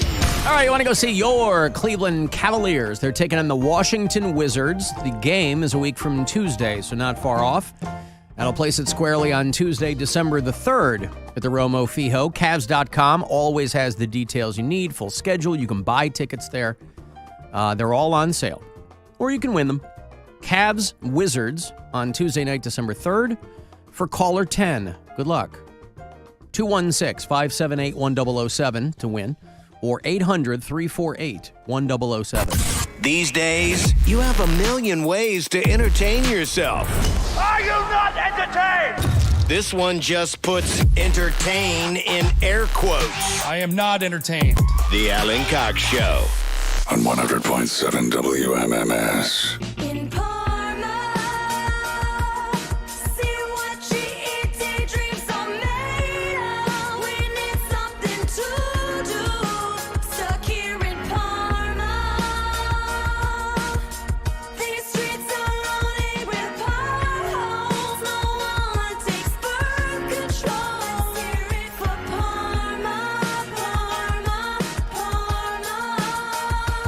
Yeah, I'm on that Brook Park, looking for a porn store in a Home Depot. Need a new screen door. Yes, I live in Parma, where the skies are always gray. All the cars are IROCs. It's Flag Day every day. I bartended knockouts. Get my You know, I got a real soft spot in my heart for Parma, Ohio. It is famously, of course, the 8th largest city in the state of Ohio. Very, very proud about that. Under the Dean DePiro administration, of course, many years ago. That's how he and I met, with Parma State of Mind. He was very, very displeased when we put that song together. But he and I, of course, long ago kissed and made up, and he's quite the mensch. I don't know who's running Parma now, but back in the day, listen, Parma gets a lot of they get a lot of derision. You know, it's kind of, as Cleveland is a punchline to the rest of the country, for whatever reason, Parma has become a punchline within Northeast Ohio, and I think it's unfair. Parma is like any other place. It has beautiful places, has some very beautiful people living there. And I was reading a story about a girl who I don't know anything about her other than this. A girl named Alyssa Briggs, who is now a credit to Parma, Ohio. She won the title of Master Tech at a national competition down in Orlando, Florida. She's a trailer mechanic. She went to Lorain County JVS. That's the alma mater of our friend Cody Poundcake Brown. He went there for a cup of coffee. And she's a trailer mechanic at a company in Parma called XPO. And I don't have to tell you, that's a male-dominated field. Anything mechanical, it's mostly dudes. And so, obviously, she's a standout because she's a female. But because she also went down there and ran away with the gold. And I think that that's, I think that her fellow Parmanians, although I don't know if she lives in Parma. Anyway, she probably does, but she went down to Orlando for the Master Tech competition. And I don't know that she had, based on the story I read, I don't know that she had a lot of, she just didn't want to be last, right? And she ends up taking the whole thing. Now, if you were to ask me, Alan, what's a trailer mechanic? I wouldn't be able to answer. It has to be more complicated than just somebody working on trailers. But listen, she took the whole damn thing, Alyssa Briggs. And so, are there numerous reasons why you can point and laugh in Parma, Ohio? Sure. But you could just as easily point and laugh at Solon, Ohio, or Medina, where Rob lives, or Bay Village, where I live. We got one of those dopey signs now on the lake that tells you where you live, right? Parma's got one too. Cleveland did it, and then Parma goes, we need one too. And then out where I live in Bay Village, right there on the lake, a big old Bay Village. I'm like, my tax dollars at work, reminding me where I live. But competing against other people for this honor is a big deal. So she earned the title of Master Tech in the trailer category. Now, I would like to see, and not to put too fine a point on it, But given that she has broken the glass ceiling here, I would like to say that she won the Mistress Tech title. But no, for now, it's still Master Tech. She is the only female mechanic at this company. They're over there on Snow Road. And her colleagues affectionately call her the Trailer Queen, which in any other situation would be a slur. In any other context, no one would want to be called that. But because it's literally now what she excels at and what she came out on top for. But I very much enjoyed that story. I don't know anything about her other than this. She's a young woman. This is not a 60-year-old woman who went down to Orlando, Florida. She's a young woman who decided that she wanted to, she wasn't going to kowtow to what society expected. She wanted to do what she loved to do. But as of when this comes back around next year, she'll be the one defending the title at the Master Tech competition. I still don't know what a trailer mechanic does. I actually Googled it. They work on... What does it say? I'm reading that. Maintains, repairs, and inspects large vehicles like semi-trucks and tractor trailers. There you go. Now, that makes way more sense. Mm-hmm. I was just totally confused. I was thinking like a tow-behind trailer, like a person that would work on that. A 27-station competition circuit. This is what the whole thing was, putting their mechanical knowledge and skills to the test. Only this company in Parma has 750 mechanics, and only 20 of them went to the national competition in Orlando, where she won. So it's a crowded field, and she was able to stand out from it. And again, I only mention this because I like the story. I like people beating the odds. I like people taking a chance on themselves.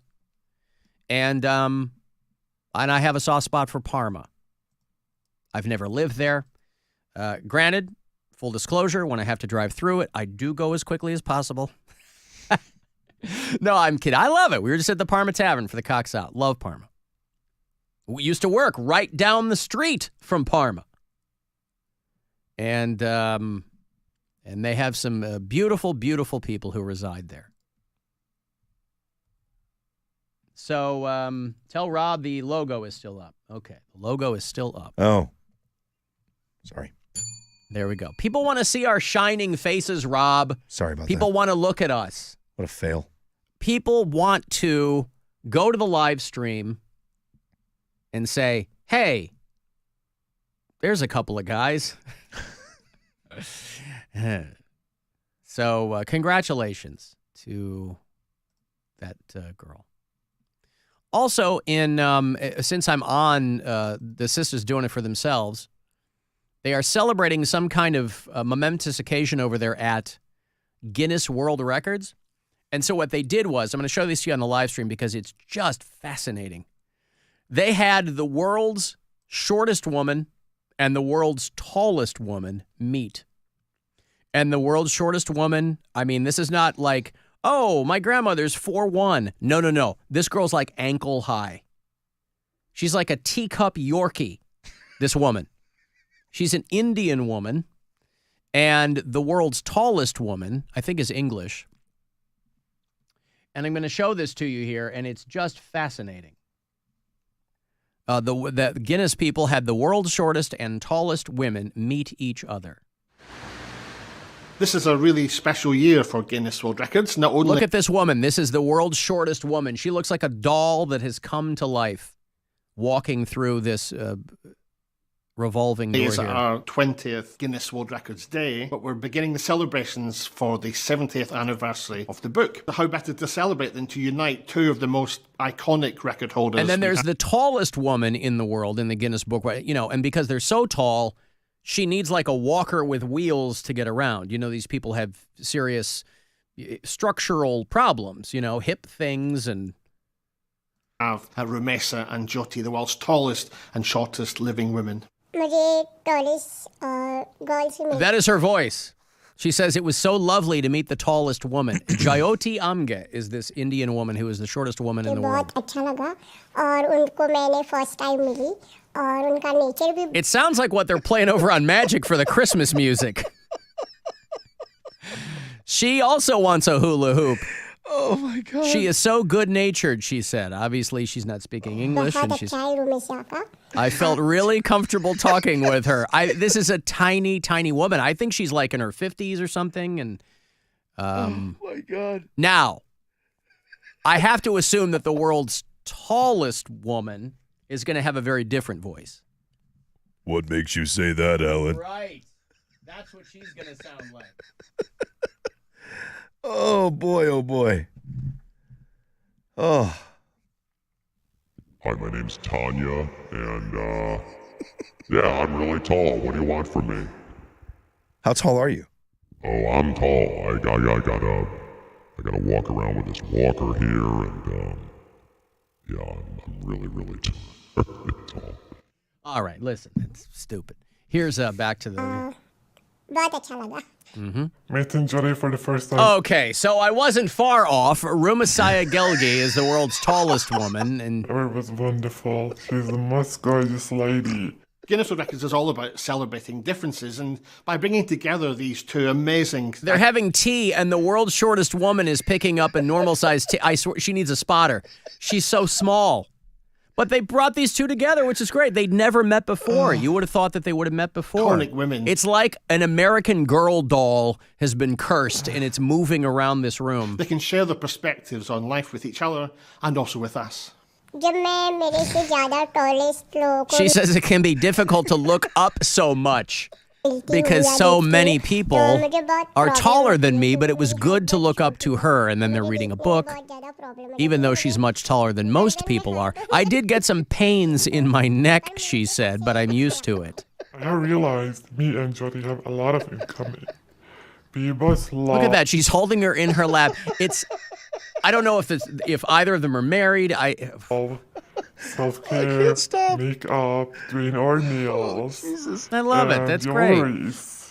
The Guinness World Records icons are those record holders who truly embody the spirit of Guinness World Records, what it means to be a record breaker. One of the joys is getting to meet record holders and also to be present. Hands down the moments like this when two. They should have made a small one names for the in framed record breaking come together certificate. and meet.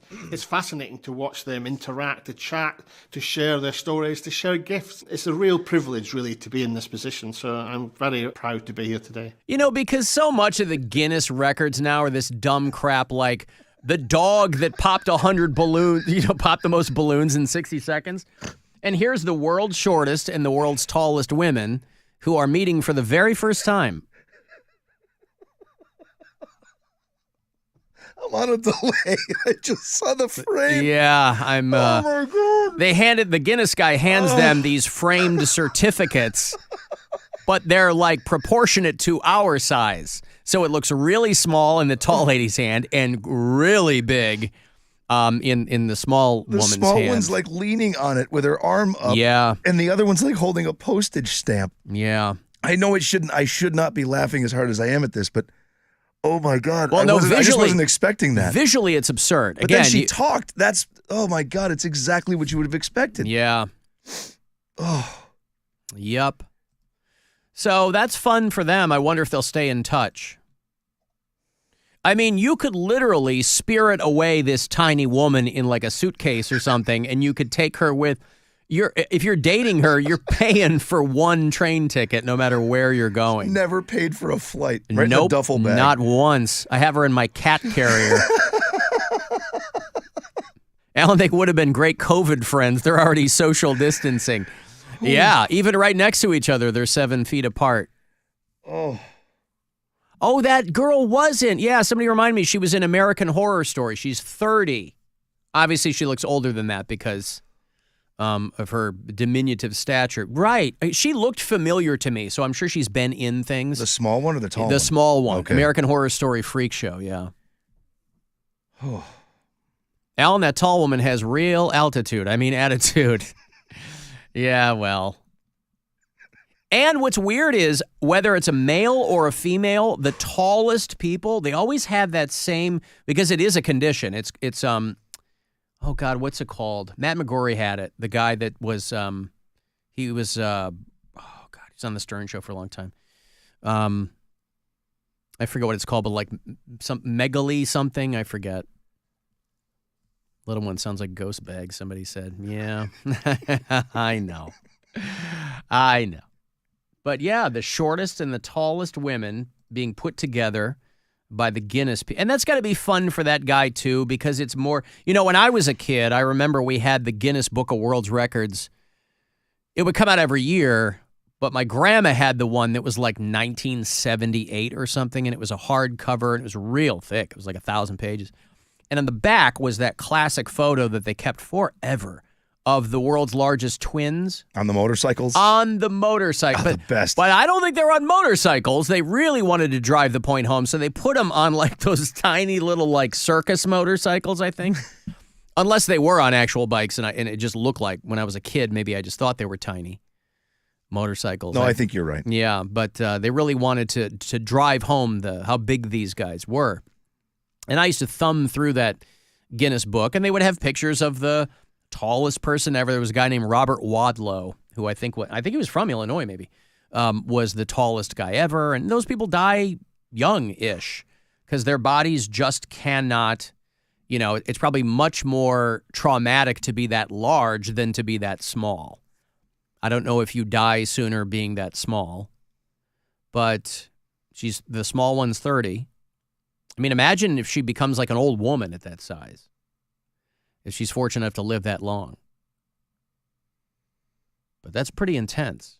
Had you seen that video prior? I had not. So see, there you go. That's the difference between us, right? Like, I'm clearly a child. I could. Well, no, that just nearly destroyed me. I love it. Holy cow! I just can't believe they hadn't met before then. I mean, because they've probably, first of all, every year somebody breaks a record. Right? Now I have the record for loudest belch. We'll play those too when they happen, right? The woman who goes into the studio and they have a decibel meter there and they'll go, oh, this person's got the loudest belch now. They've got the Guinness record for that. But if you're as small as that woman, you're never going to lose that record. Probably not, right? You will remain. And who else is going to be smaller than you? I mean, that may happen again, though. Like, obviously that it happened with her, so there must be others. The record for the world's loudest burp. One guy held it for a decade, and then it was broken. 112.4. That was it? Yeah, the previous record was 109 decibels, and this guy was 112. Oh, it's like Bender on Futurama or something. A woman blasted a 107 decibel burp. See, that's How about louder. that? That feels like it's probably the pitch, right? A woman in Canada holds the record for the loudest nose whistle.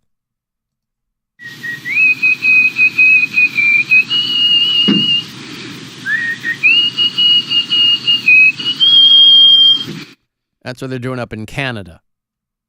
They got to make their own fun up there. Up until this very moment, I did not know you could whistle from your nose. Well, maybe we can't, but that woman can. And then she called the Guinness people. Hey, can you send somebody down? I got a nose whistle that I think is pretty loud. Loudest note sung by a female.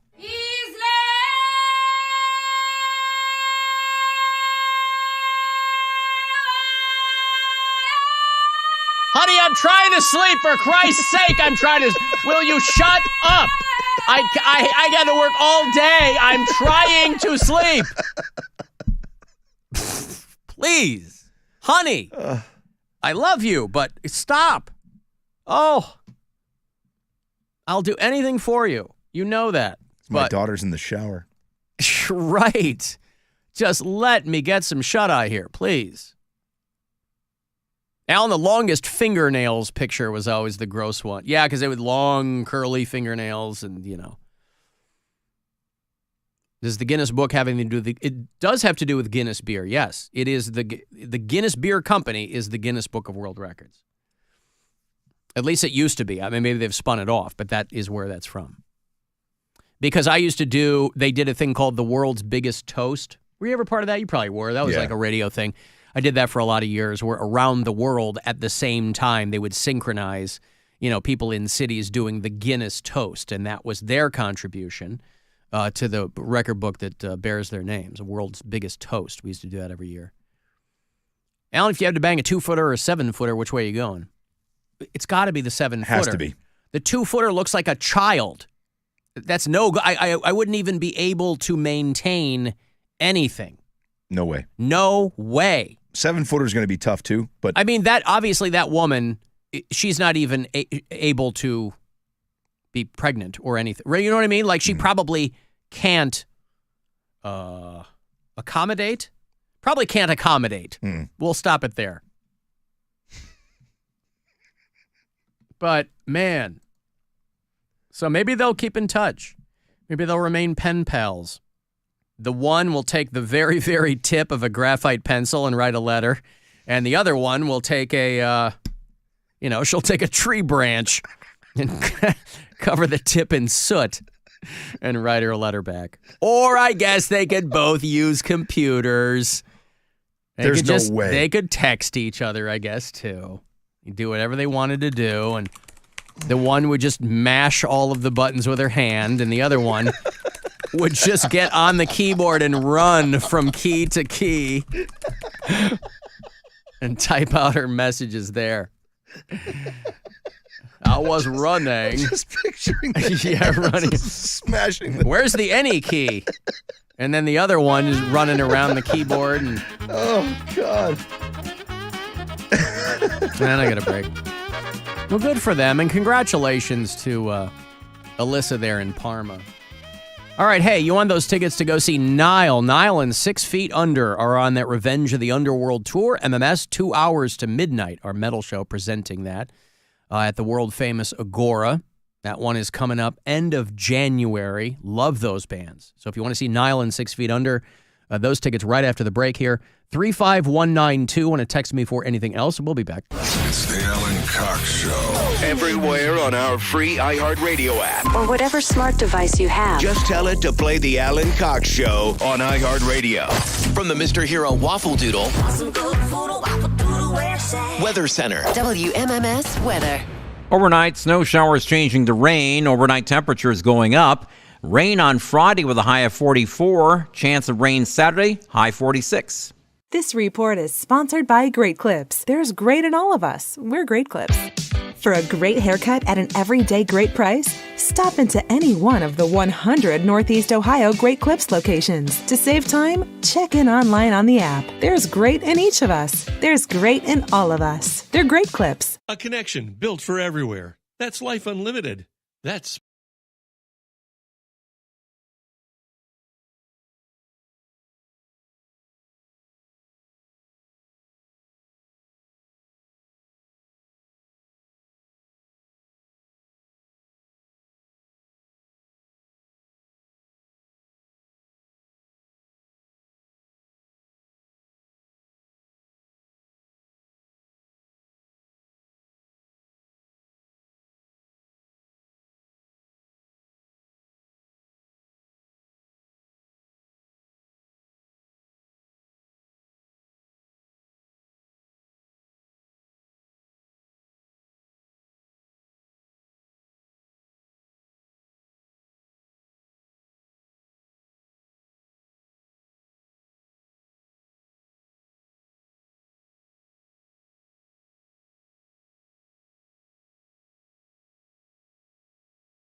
WMMS.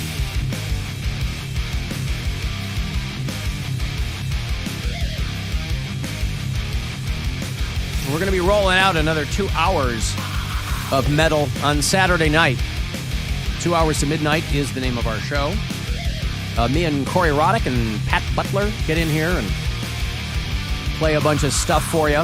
A lot of brand new metal. Got some brand new stuff from Code Speaker. I like them a lot. Got brand new music from Better Lovers.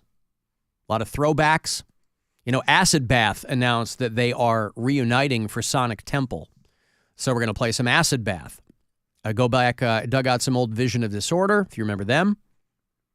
Russian Circles. We don't do a lot of metal instrumentals on the show, but we're going to throw in some Russian Circles on Saturday night. And a band from Michigan called Vexatious, who are pretty good. So a lot of stuff in there. Love to hear local metal. So if you're in a local band, send me your stuff. I know we got local metal on the way from Ancient Limbs. Those guys are real good. So this Saturday night, 10 to midnight, it is 2 hours to midnight, here on the Buzzard. Your Cavaliers, big time, over the Pelicans. 128 to 100. Cavs sit at 16-1. Nothing to sneeze at. And so they're off until Sunday night, 7:30, tip-off here at home for the next week or so. Sunday night, they play the Raptors, coming down from Toronto. 7 o'clock is when that pregame will start Sunday here on MMS. Alan, we went to the Guinness Museum in Niagara Falls, and the world's tallest woman at the time was there. And she scared the living crap out of us when she turned her head, just as my dad was commenting how lifelike the dummy looked. It's like one of those prank videos where somebody's standing there in a costume and then wow. Because I wrote them back. I was like, she was just there for an appearance? They were like, yeah, they had a velvet rope around her. Like, are they keeping you in or keeping us out? Like Rorschach in prison. Did you get up on your tiptoes with the book in your hand and extend it and have her sign it? Right. Said she was sitting on a couch. Like a real-life freak show display. I mean, obviously, I'm sure she was compensated for being there, but I wonder how long ago that was and who the tallest woman was. But, yeah, okay. Thank you. I am the tallest woman in the world. One of those. Well, listen, it's nice to be known for something.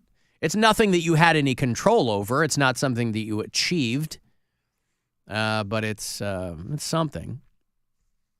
Joe Biden turned 82 years old yesterday. I noticed there was very little fanfare in the media over this.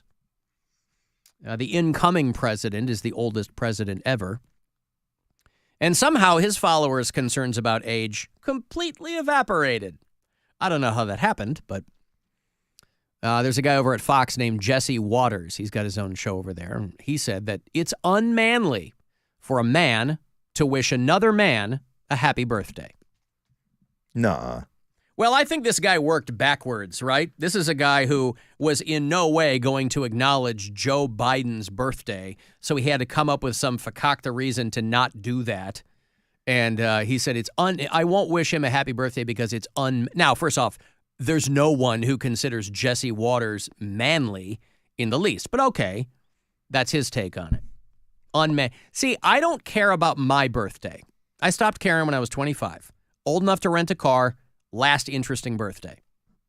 But I always wish other people a happy birthday. You know, we got an email this morning.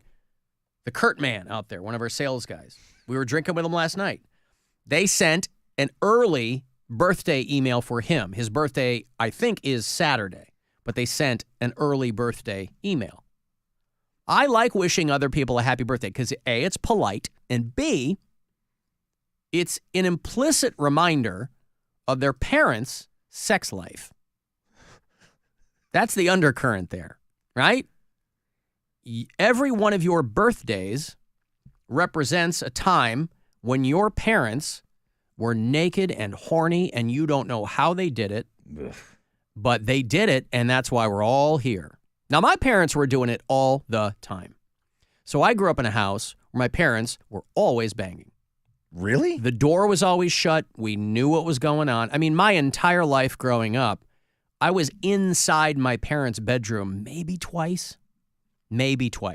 It was like a sanctum in there. The curtains were always drawn. They had a bathroom in there. They had we had a main bathroom in other part of the house, but they had an ensuite bathroom in their room.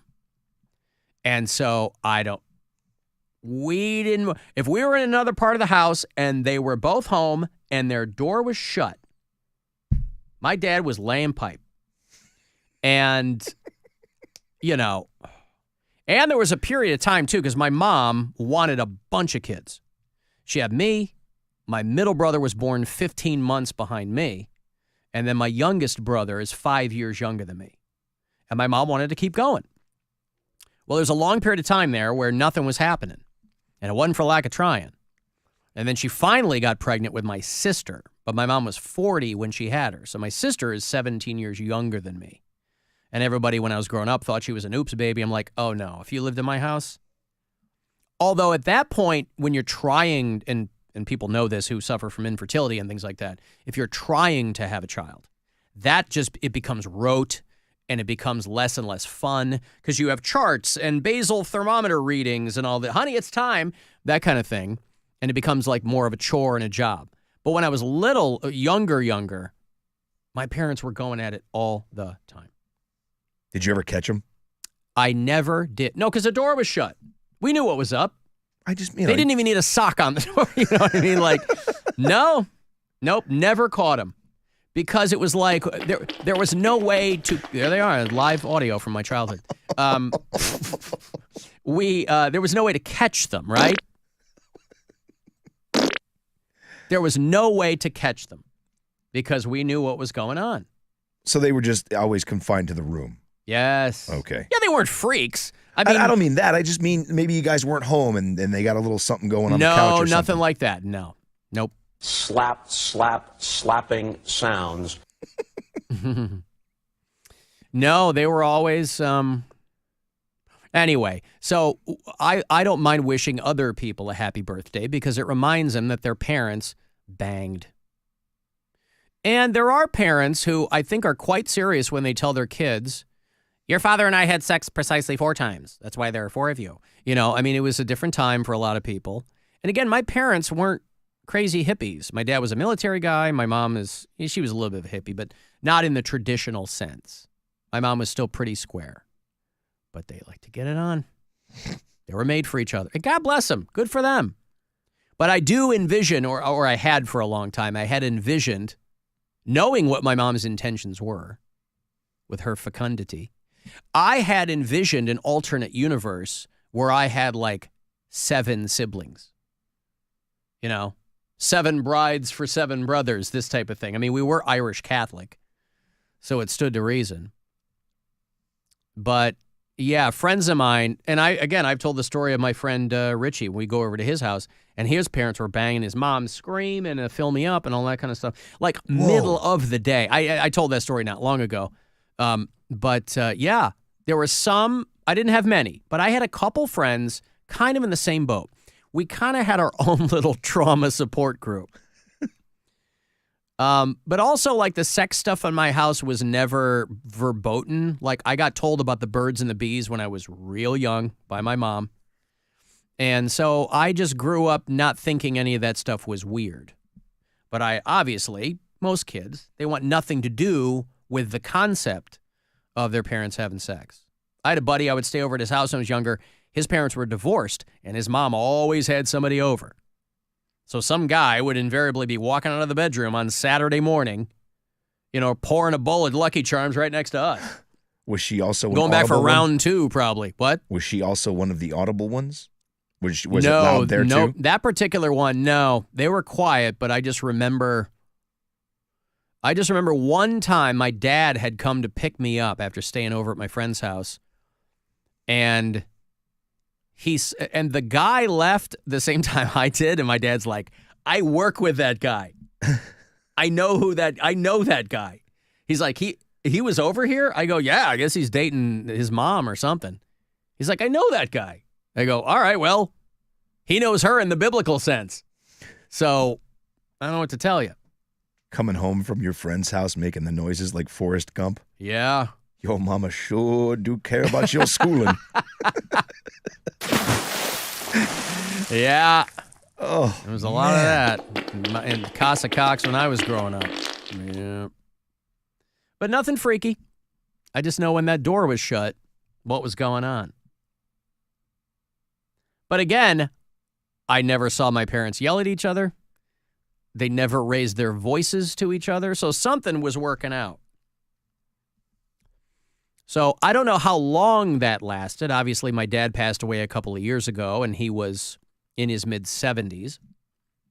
My mom will be 74. I'm sorry, my mom just turned 74. 76. My mom just turned 76. So I don't know how long they were doing that. I mean, that whole thing probably ended in, their mid-60s or something, but they were always very affectionate with each other. And so that was how I grew up. I grew up seeing my parents be very affectionate with each other. So in my relationships, that's how I am. I'm not outwardly that way in general. I'm not like a sentimental person or anything. But that was how I grew up. But this whole, it's unmanly, again, this is a Fox News douche, whatever. But I just thought it was a weird take in general. It's unmanly to wish another man a happy birthday. So, all right, fine. That's his reason for ignoring the birthday of the President of the United States. Now, I will be surprised if he ignores Trump's birthday when that comes back around. I don't know if that has passed already this year or if it's on the way. Have the birthday hat on when he comes on. Birthday hat. Yeah. Yeah. Alan, I wish I could keep my kids out of my bedroom. Yeah, my parents were also very into, because it obviously served their purposes, but they were also very big on our privacy. Like my middle brother and I shared a room, but my mom was like never going through our stuff. They were just big on privacy. They were like, look, you guys need some things that are yours too. And so that was probably a way to keep indoctrinating us into the notion that when their door is shut, knock, nothing. But the privacy was a big thing in my house. Now, you can take that to an extreme, which I kind of did as a younger man, where I didn't want anybody knowing anything. But, Alan, all these moms out there getting filled up. Yeah, I don't know what to tell you, man. It was the 80s were crazy, homeboy. Alan, are your parents in the Guinness Book of World Records as horniest parents? No, not that I know of. They never submitted themselves. Had they done that, because I have to imagine there's a vetting process there. It's not, they can't take your word for it. They'd invariably have to come to the kids. Or just lay down one of those strips like they do when they're trying to check how many cars go on a highway. Yep. Same thing. Rumble strips. Yeah. There you go. Put that across the bed. Mm-hmm. Yep. So I have to assume, other than all of the obvious reasons, that my mother was gutted when my dad died. They'd been married 51 years.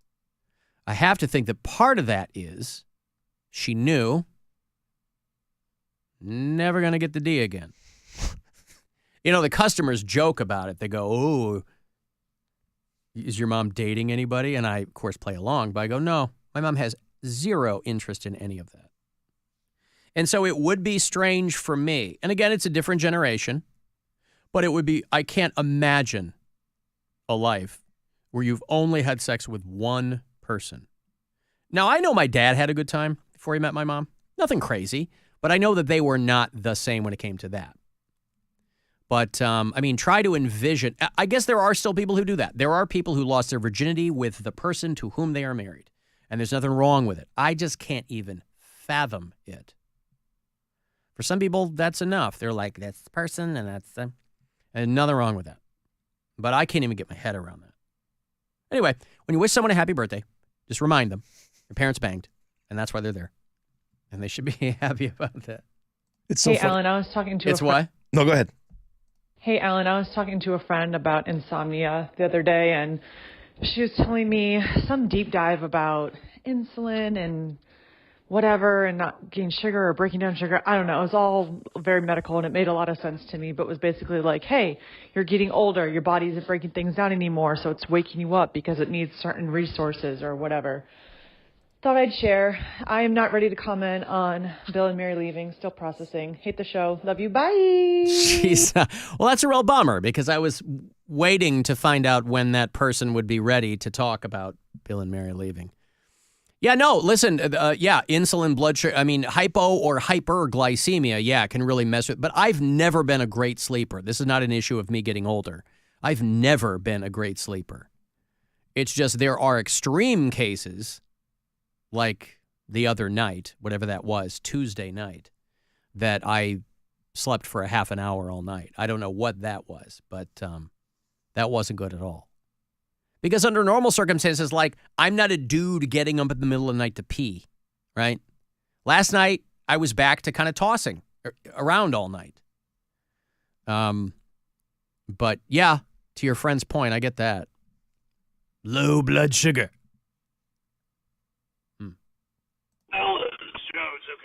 Alex Jones has really checked in a lot. This guy is desperate for people to be able to hear what he's... This can't be the only outlet. There's got to be other places where this guy is popping up. But his empire has imploded around him. Alex Jones, the real Alex Jones. Now, you're talking about this a couple days ago again. I'm in litigation. I don't have time to listen to your show in real time, okay? I'm living a life over here, okay? Now, you're talking about my domain names that I bought up, okay? Now, it's none of your business, but to be clear, it's not Goblin Love. That's a misprint. It's gobblinglove.com, okay? Now, you already know about my sucky in my bath time, all right? You know that came out of court, and you had a whole field day with it, all right? Now, listen, I got to go now. Thank you for giving me a platform, Alan. You're my only friend. Oh, man, imagine that. How sad would that be? Alex Jones sounds a lot like Tim Arnold. What? Or no, not Tim Arnold. It is Tom Arnold. Tom Arnold. Doesn't he? There's a nasal quality to what he's got going on there. Boy, imagine, you want to talk about a fall from grace. He goes from the heights of whatever it was he was doing, grifting, to I'm his only friend now. And, although he was kind enough to send me a song that he had done in homage to my parents back in the day. Your leftist ass like corn on the cob. I'm ready. I will eat your ass. A lot of eating ass. I don't know how wild it got, but it I don't was... like them putting chemicals in the water that turn the friggin' frogs gay. Do you understand that? Turn the friggin' frogs gay. Serious crap. Gay. Frogs, friggin' frogs. It's not funny. I'm gonna say it real slow for you. Gay. Frogs. I wonder if RFK Jr. is hip to the chemicals turning the frogs gay. I wonder if that's anywhere on his agenda. I know he wants to take fluoride out of the water. Maybe that's contributed to some degree to the gay frogs. But I'm sure if it has, he'll look into it. I've got to take another break here. If you want to send me a text for anything, 35192, AlanCoxShow.com is where you can fire off an email if you like, and you can watch. Find the Alan Cox Show YouTube channel. The Alan Cox Show on 100.7 WMMS. And everywhere you go on our free iHeartRadio app. We got stuff. You want stuff. Win stuff. This week at WMMS.com. Register to win a pair of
1-800-ELK Ohio. Roads could be wet and slick. Got that wintry mix falling across northeast Ohio. Inbound East Shoreway, you'll find brake lights from East 72nd Street around Dead Man's Curve, past that accident in the right shoulder at Lakeside, all the way across the Inner Belt Bridge. Wrecks being cleared, Fulton and Memphis, Route 306 and Bainbridge. Looking for a problem on 480 West after Granger. You'll find heavy traffic from Route 422. Jackie Robertson, the Traffic Center. This report is sponsored by Levin Furniture and Mattress. It's here, our greatest ultra premium mattress clearance ever. Black Friday at Levin. Take up to $800 off Tempur-Pedic, Stearns & Foster, and Sealy Posturepedic. Plus free next day delivery and up to 5 years special financing at Levin. This is the Buzzard. From the Dave's Cosmic Sub Studios. Feed your Dave's Crave today. The Buzzard. The home of the Buzzard. Buzzard. This is 100.7 WMMS. Cleveland. Call the Alan Cox Show. I'm sure it'll work for people on vacation when they don't have to do something, but I can't imagine it working on a day-to-day basis. 216-578-1007 or 1-800-348-1007.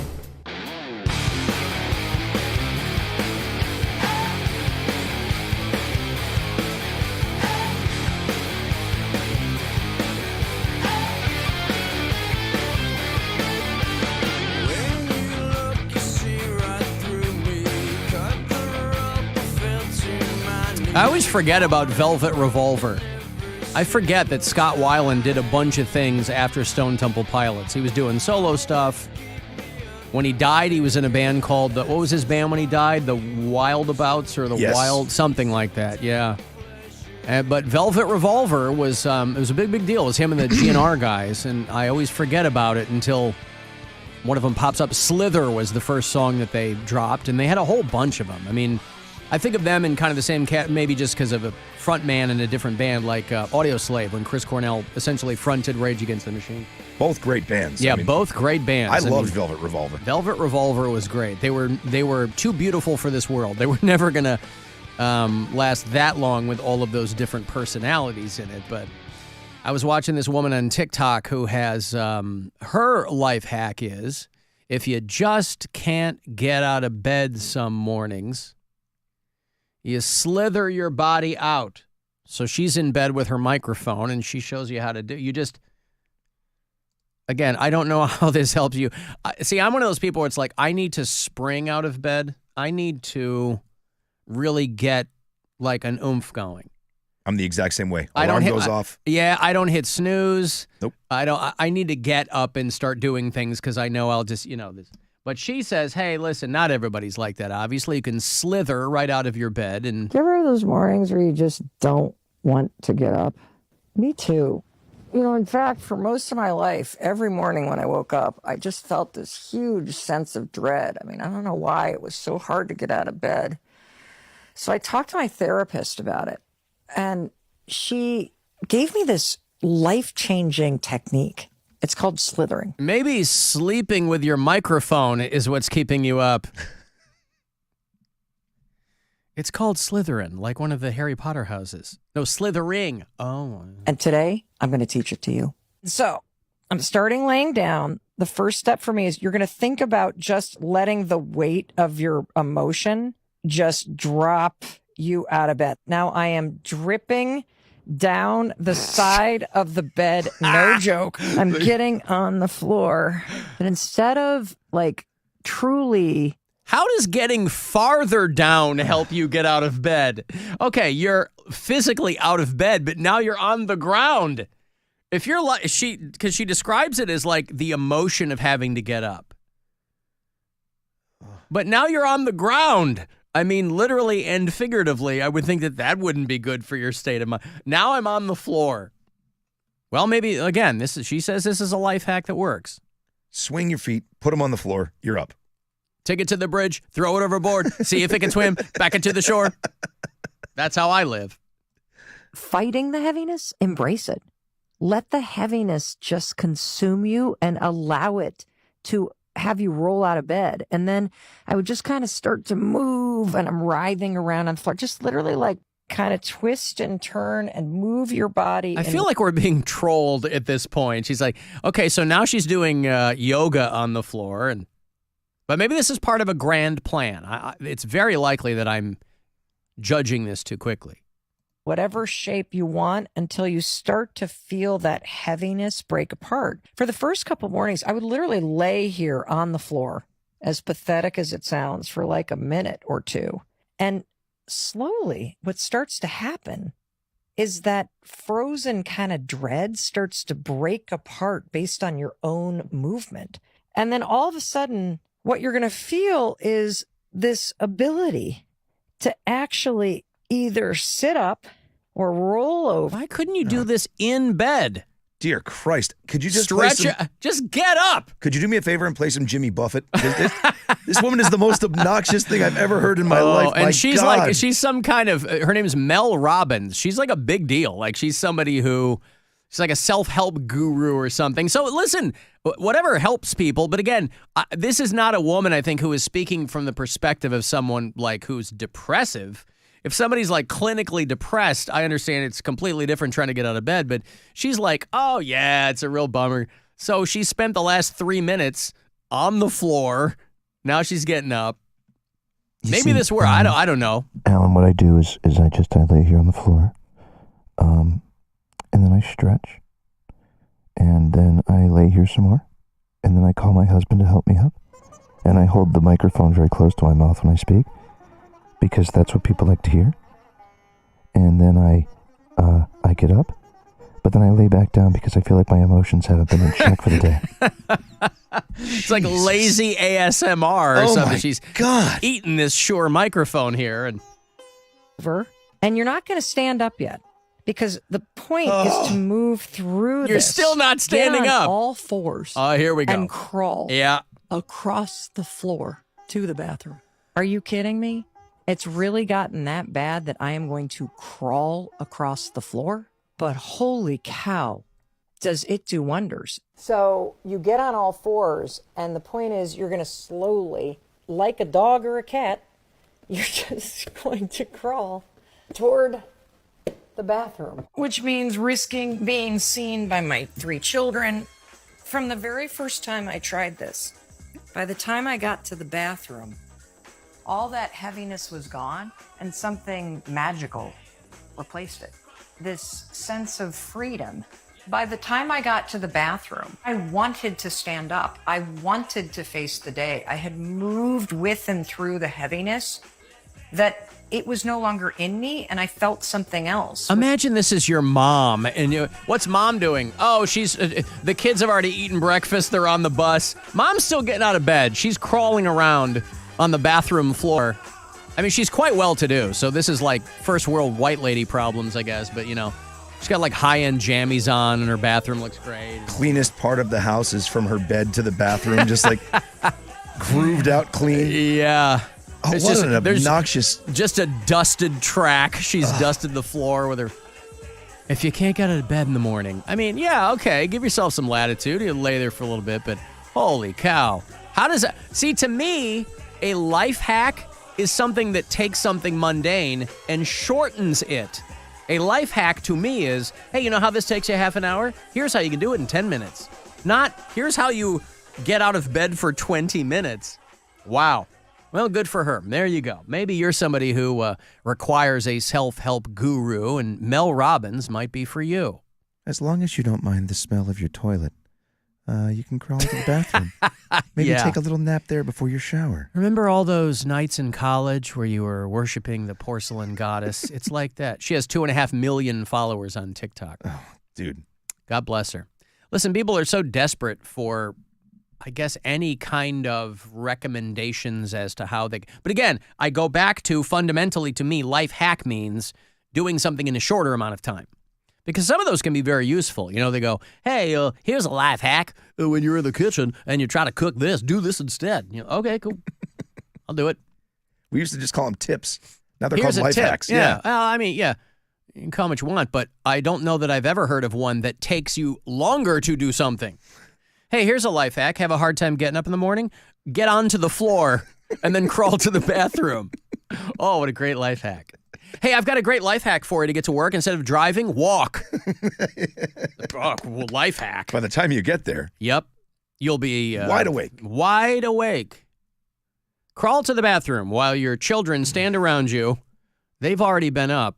I mean, listen, who has a harder time getting up than kids, because kids, but adults, they got problems, and of course, things like that.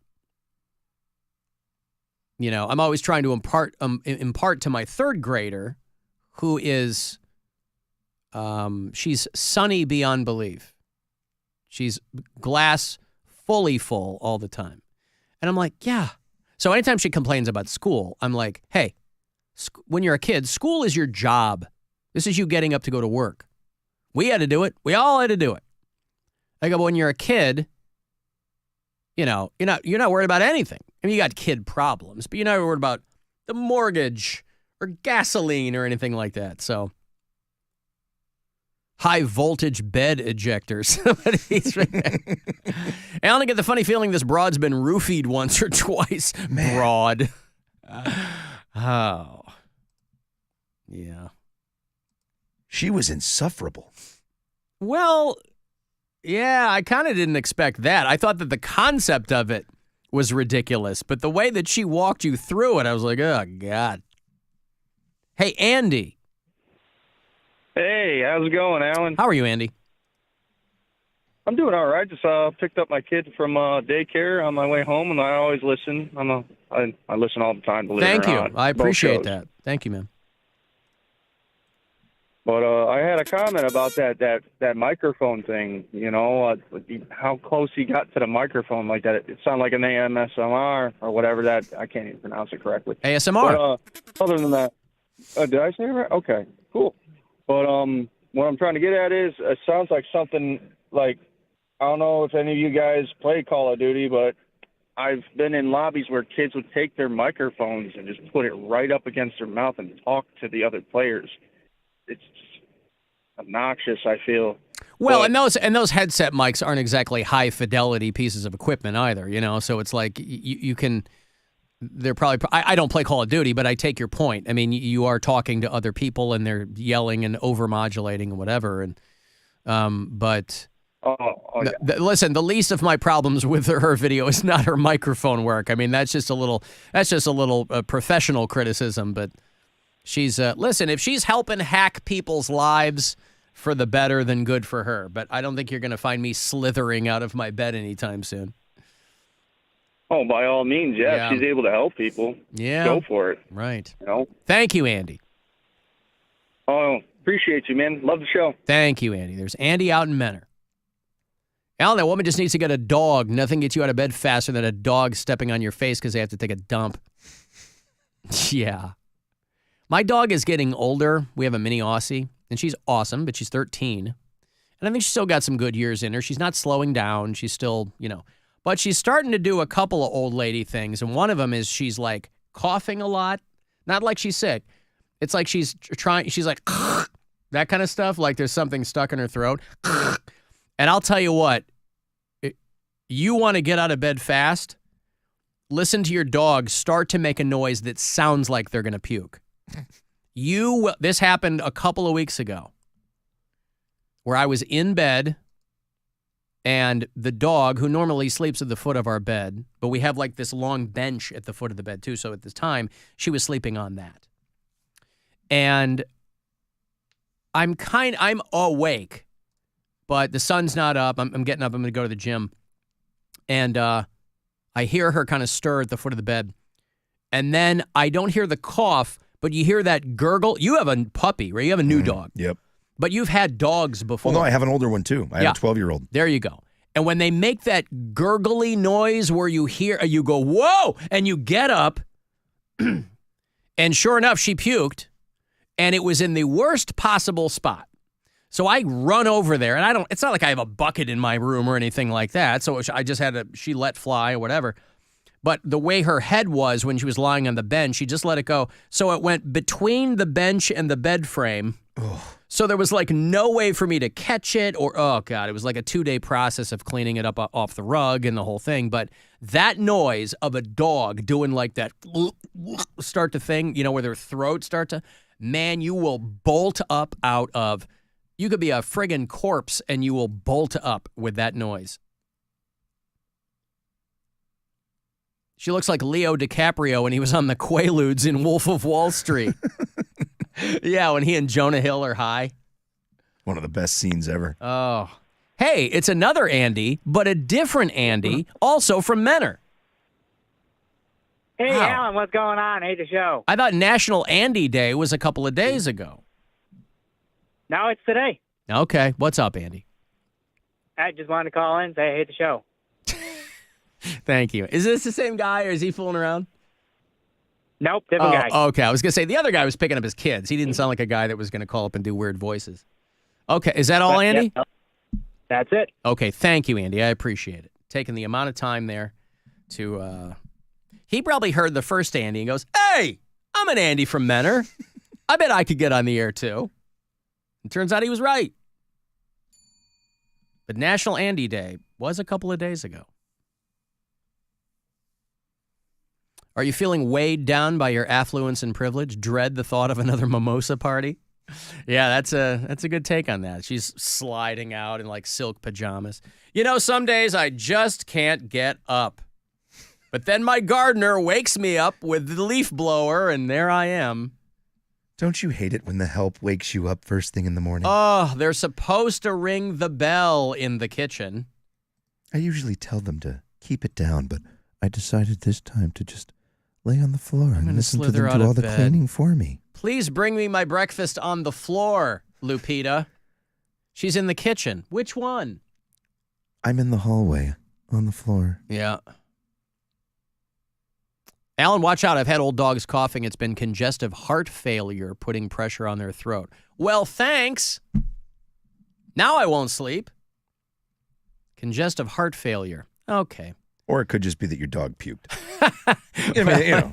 Yeah, it could be that. Let's go with that for now. Now, but I wouldn't have even thought congestive heart failure, and now that's what I'm thinking. Now every time I hear her cough, I'm going to leap out of bed.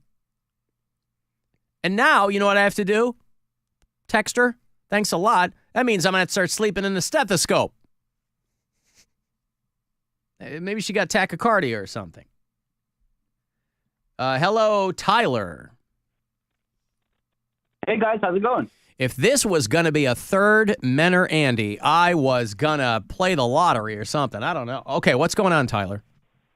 Hey, man. Well, so two things. The phone screener said I had to let you know that my full name is Tyler Aerosmith. Is that true? ARROW, I assume? Correct, sir. Tyler Aerosmith. All right. On planet Earth that got that right, though. That's awesome. Well, cool. Good. But so you were talking about the mini Aussie. My fiance and I actually have one who's about 4 or 5 months old now. Yeah. No, honestly, if you had any like tips or anything as far as like training goes, I mean, she's in that what people have called the raptor phase. She's definitely a little bit of a hellion. Yep. But wanted to see, since you've been doing it that long at that point, if you had anything to I would just, they're herding dogs, so you got to run them. I mean, a lot of exercise, even beyond the puppy stage. I mean, obviously every puppy has got a lot of energy, but those dogs like to run, boy. And they the leash walks don't quite do it. We've got a place out in Geneva that she gets to kind of just unleash in the backyard, and she's good to go. She always comes back and everything. So, that's but good. Yeah, Do you ever throw the chuck-a ball with her or anything like that? Get her to go back and forth? No, you were talking about that the other day, and I was thinking, I'm like, you know what, maybe I should go get one of those. I was in pet retail for a while, so. Yeah, I would absolutely get one of those. I throw the chuck-a ball to her we have a big backyard too. I throw it to her all the time. Okay, perfect. No, Yeah. I'll check one of those out then. I appreciate it, man. All right, good luck, Tyler. Thanks, bud. Have a All good right, one. You too. There's Tyler Aerosmith. How about that? Love in an elevator. Gonna go throw with my dog. Hey, Chet.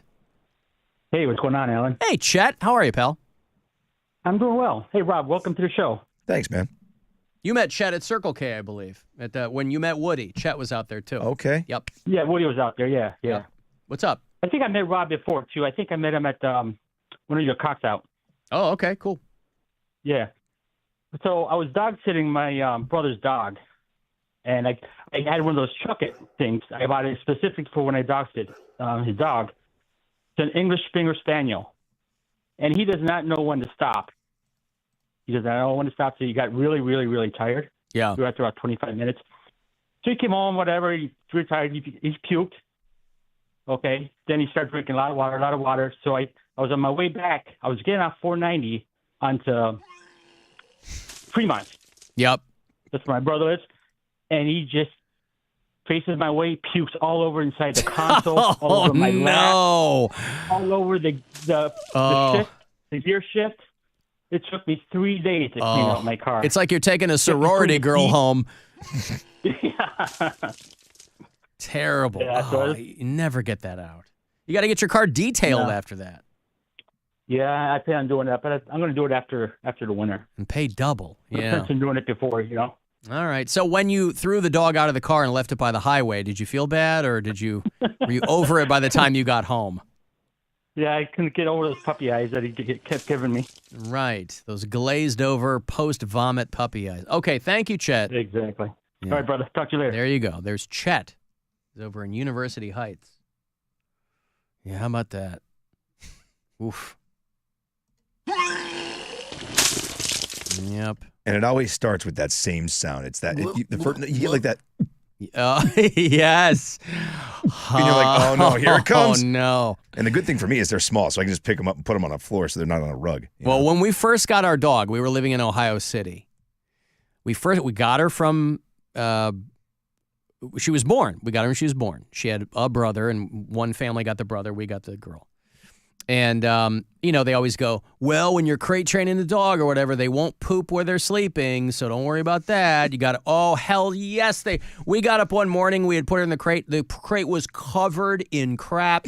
We're hosing her off. I'm like, what is this they won't poop where they sleep nonsense? Well, you forget what a pain in the ass it is to raise a puppy too, right? Like, we hadn't done it in so long. Bear's 12. So then we just got a puppy again. I'm like, this sucks. Like, this is just brutal. Yes. Yeah.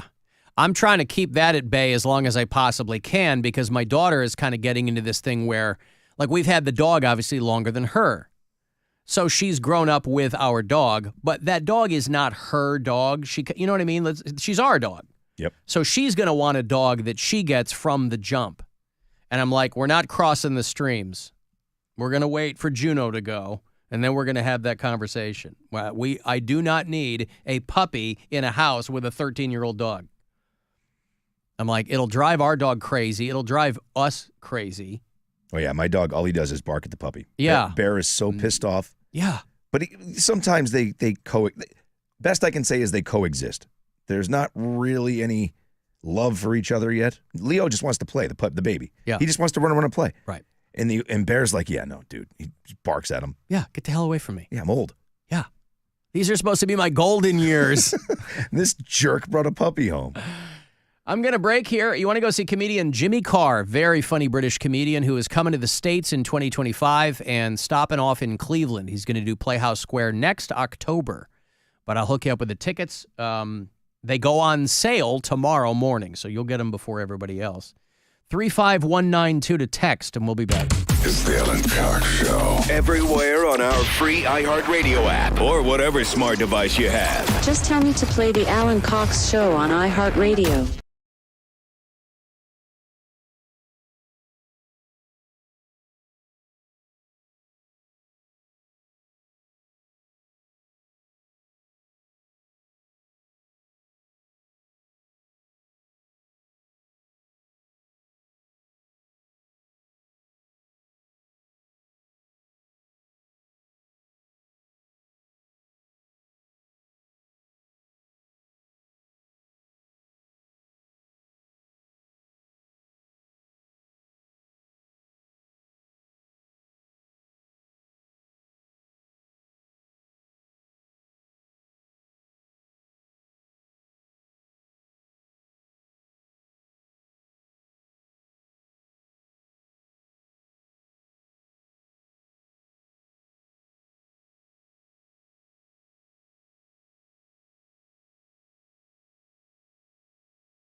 the perfect holiday soundtrack. Join the millions of listeners on the iHeartRadio app. Free never sounded so good. Lil Diddy, about giving himself away.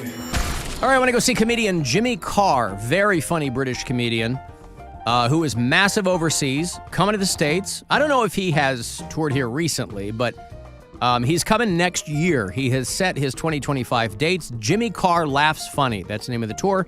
He will do Playhouse Square on Saturday, October the 11th, 2025. The WMMS presale is happening right now. If you go to playhousesquare.org, use the password BEATS, B-E-A-T-S, for tickets. Otherwise, the on sale is tomorrow morning at 10 a.m. to see Jimmy Carr. So get this pair, last pair before they go on sale, for October the 11th, next year at Playhouse Square. Call 10-216-578-1007 or 800-348-1007. If you find yourself breathless with constant laughter, congratulations. Now, could you tell us what show you're listening to? It sounds fun. This is the Alan Cox Show. On 100.7 WMMS.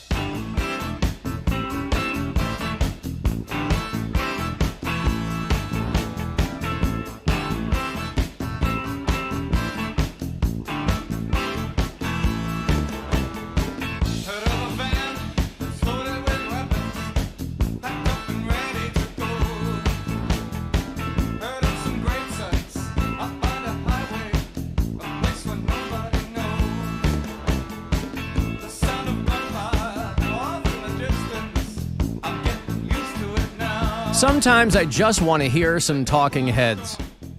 Is that so wrong? Not at all. And if it is, I don't want to be right. When we were in Asbury Park, we were in New Jersey a few weekends ago for a wedding. And one of the days, we're just walking around, like downtown Asbury Park is a lot. It's like, you know, stores and restaurants and all kinds of stuff. And I kind of walked into this store that was, it just had a bunch of everything in it and had, you know, pins and tchotchkes and not New Jersey centric, but a couple of older, heavily tattooed ladies were working it, and I was kind of chatting them up. They just had a lot of eclectic things in there. And I found a T-shirt that just said, read Kurt Vonnegut, listen to David Byrne, and be a good human. And I was like, I like that shirt. Did you grab it? I did. Awesome. Yeah, hell yeah, I did. Yup. Can't go wrong with that advice. Beats slithering out of your bed. Hey, the Cavaliers run roughshod over the New Orleans Pelicans last night, 128-100 is the final. Cavs are at 16-1. So they're off tonight, tomorrow, and Saturday before they come back home on Sunday. I guess they're still at home. They're going to play Sunday night, 7:30 against the Toronto Raptors. And then Wednesday, Thanksgiving Eve, they will host the Atlanta Hawks. And you'll hear it all here on WMMS and on the iHeartRadio app. If you listen to us on the app, tell me where you are if you're out of state. We do have people in Asbury Park, as a matter of fact. Braden listens in Hershey, Pennsylvania. Victoria is in Bothell, Washington. Bothell actually was in the news, now that I think of it. There was a guy about 4 or 5 weeks ago who was stranded. He was a mountain climber, or he was on Mount Rainier or something like that, Pacific Northwest. And he was stranded for, I don't know if this was the guy who had been left behind by his group or he got lost. But he had been left behind and they hadn't found him for a while. And they had to they finally found him, airlift rescued him out. Now he's being tried for murdering his drug dealer. So listen, if only they had not found this guy, that drug dealer would still be alive. Still be doing what he loves to do. Chasing his dream. Yeah, and the dragon. Joe listens in Shelby, North Carolina. Joey is in Nashville. Ashley is in Polson, Montana. And Brian is in Yuma, Arizona. You leave messages there on the app, too. Hey, Alan. Rob just asked in the podcast for recommendations on what he could do to make himself more appealing to the audience. I think he should start doing the mock Mary voice whenever she disagreed with you and Bill, and just being a whiny little turd. I will miss the mock Mary voice, by the way. She's like, whatever, whatever it was. Pamela Hayden is retiring after 35 years. Pamela Hayden is a voiceover actress who has worked on The Simpsons for 35 years. Everybody knows the primary characters or the actors from The Simpsons if you're a fan. I'm a huge Simpsons fan. You know Dan Castellaneta, you know Julie Kavner. And it is weird, 35 years down the road, some of them sound the same. Julie Kavner sounds real rough. I mean, there's a couple of people you can really tell the years and the miles on them. Hank Azaria still does a lot of heavy lifting over there. Harry Shearer, for the most part, still sounds the same. His Burns is a little thin these days. But again, they've been doing these for 35 years. And then along the way, you have kind of the tertiary characters and the voiceover actress Tressa McNeil over there. Marsha Wallace died a few years ago. But Pamela Hayden, who is does a lot of voices, as they all do, but she is mostly known for being Milhouse. And so they have, The Simpsons were not spared from the whole black actors should be doing black characters in cartoons. And so, like Harry Shearer used to do Dr. Hibbert. And so The Simpsons were like, we're going to get black actors to do black characters. And so I wonder how they will change up. Yardley Smith still does Lisa. What's her name? Who's the one that does Bart? Nancy Cartwright. Yeah, Scientologist, yeah. Still does Bart. And they all sound the same. But Pamela Hayden has decided to hang it up. I'm Pamela Hayden. Hi. Wow, cool. I do Jimbo Jones, one of the boys. Don't mess with me. I'm Rod and sometimes Todd. And my main guy is Milhouse. This is where I come to cry. I'm such a sucker for when these people do The Simpsons. Oh, I love it. Dexter! People come up to me and they quote Milhouse lines. I've said Jiminy Jilliker so many times the words have lost all meaning. People are always saying what a nerd he is. What's up? But one thing that I love about Milhouse is he's always getting knocked down, but he keeps getting up. I'm never giving up. Here he is. Not again! I love the little guy. It's this wonderful analogy for life. You put your glasses back on and you go on. Oh, Milhouse. Everything's coming up Milhouse. Who knew that it would ever become this phenomenon?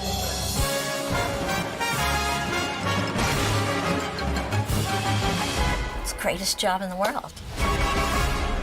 Boy, you're not kidding. I mean, you have been able to have the same gig in a cartoon for 35 years.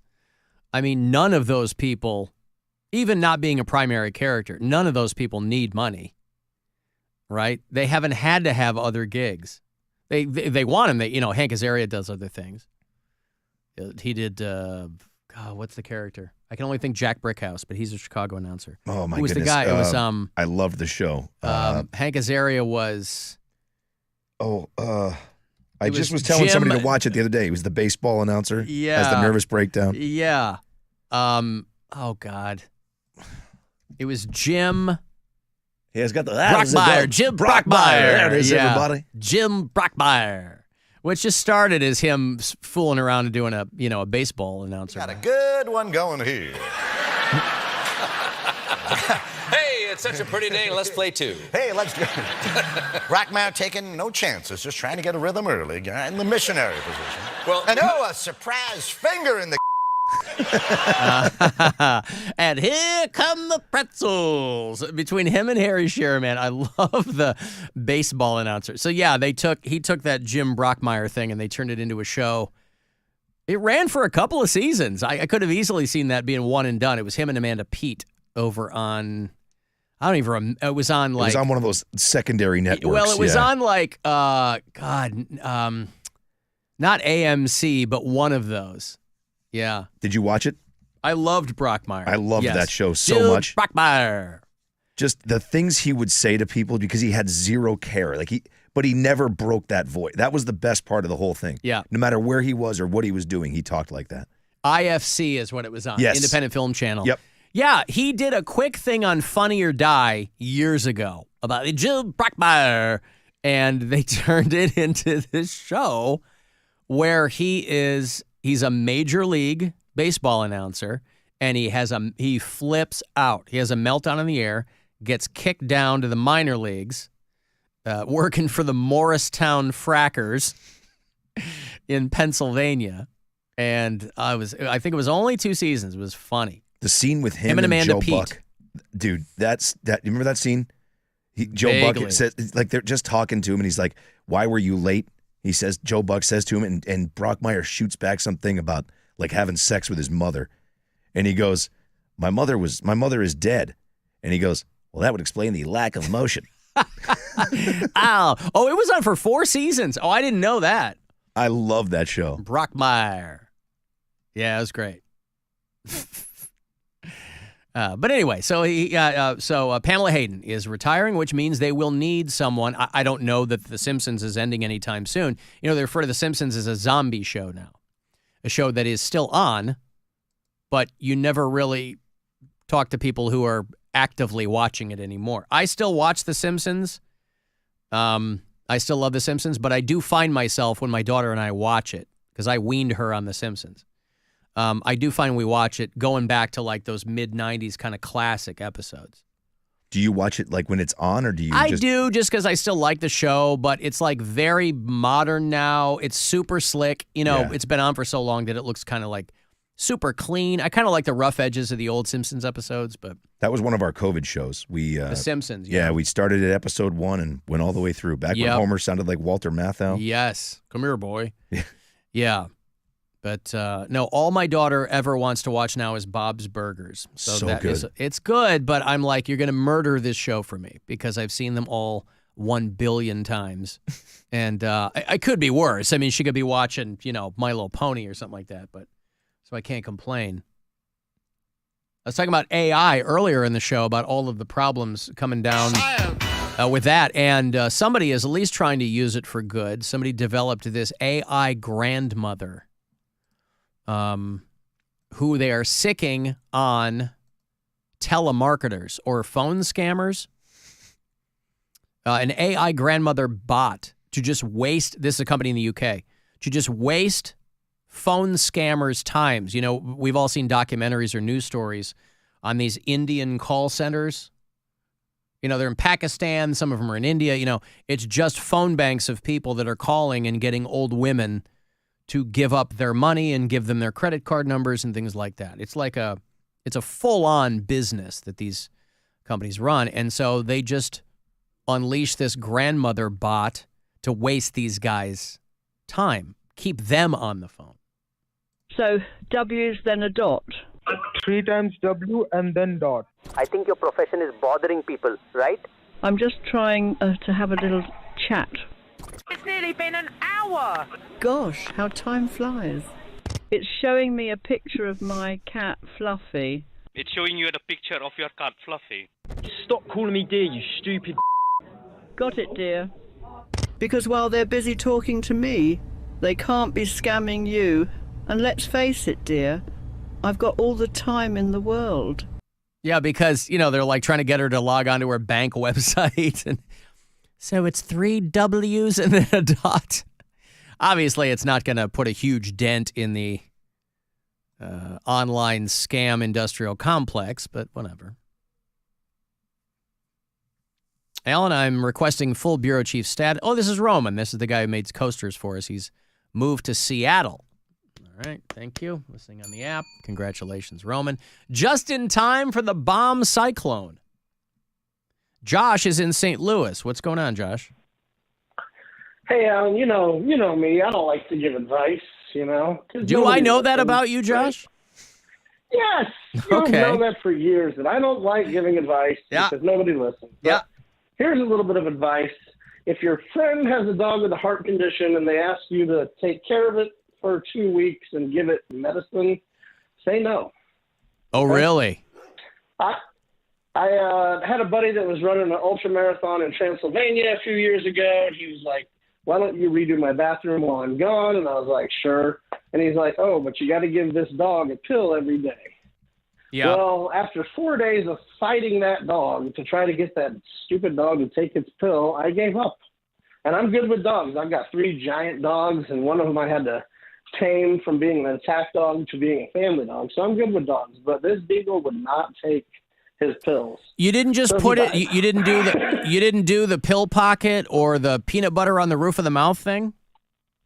I did everything Wow. with this dog, including laying on the floor with the dog, waiting for that right moment where I could shove it down his throat. But then I got to where I was like, I might kill this poor dog just doing that, you know? Did you ever So think? he Did you died ever try to administer it rectally? 3 times. But I think I was doing it wrong. I was holding the pill in my mouth. I think that might have been Yeah. I put the pill right in the So- tip, and then I tried it there. Hey, man. Whoa. So Easy does anyway, it. the dog dies. I pick him up, put him in a trash bag, and put him in my friend's freezer. The dog dies And- while your friend is overseas? Yeah, he's over in Transylvania running him up the mountain. Okay. Transylvania. And I call his mom and say, hey, listen, it's ultra marathon, 80 miles or something like that. Anyway, I call his mom and let him know, hey, Shane's dog died. I don't know who's going to talk to him about this, but I don't want to talk to him about it. Anyway, he got stuck in the second leg of that race at like mile 60 on top of a mountain in Romania and had to be helicoptered out of there and then flew back to the States to find out that his dog was in his freezer. The whole time, the only thing that was keeping this guy alive was the thought of being reunited with his beloved pet. And Josh go, oh, I'm so sorry. It is dead. I didn't realize 2 days of that dog not taking the pill, it would immediately keel over. But anyway. And so- that led into my other thought. Stevie and I are thinking about when our German Shepherd Doberman, our attack dog that turned good dog, we're thinking about having him taxidermied. I looked into it, it's like $160 to have him. Yeah, there's a lot of people doing that. I mean, depending on how much, how many resources people have, they can either go for the cloning or they can just go for the taxidermying, but which is kind of passive cloning. But you're burying the lead here, Josh. What was the aftermath with your friendship with the guy?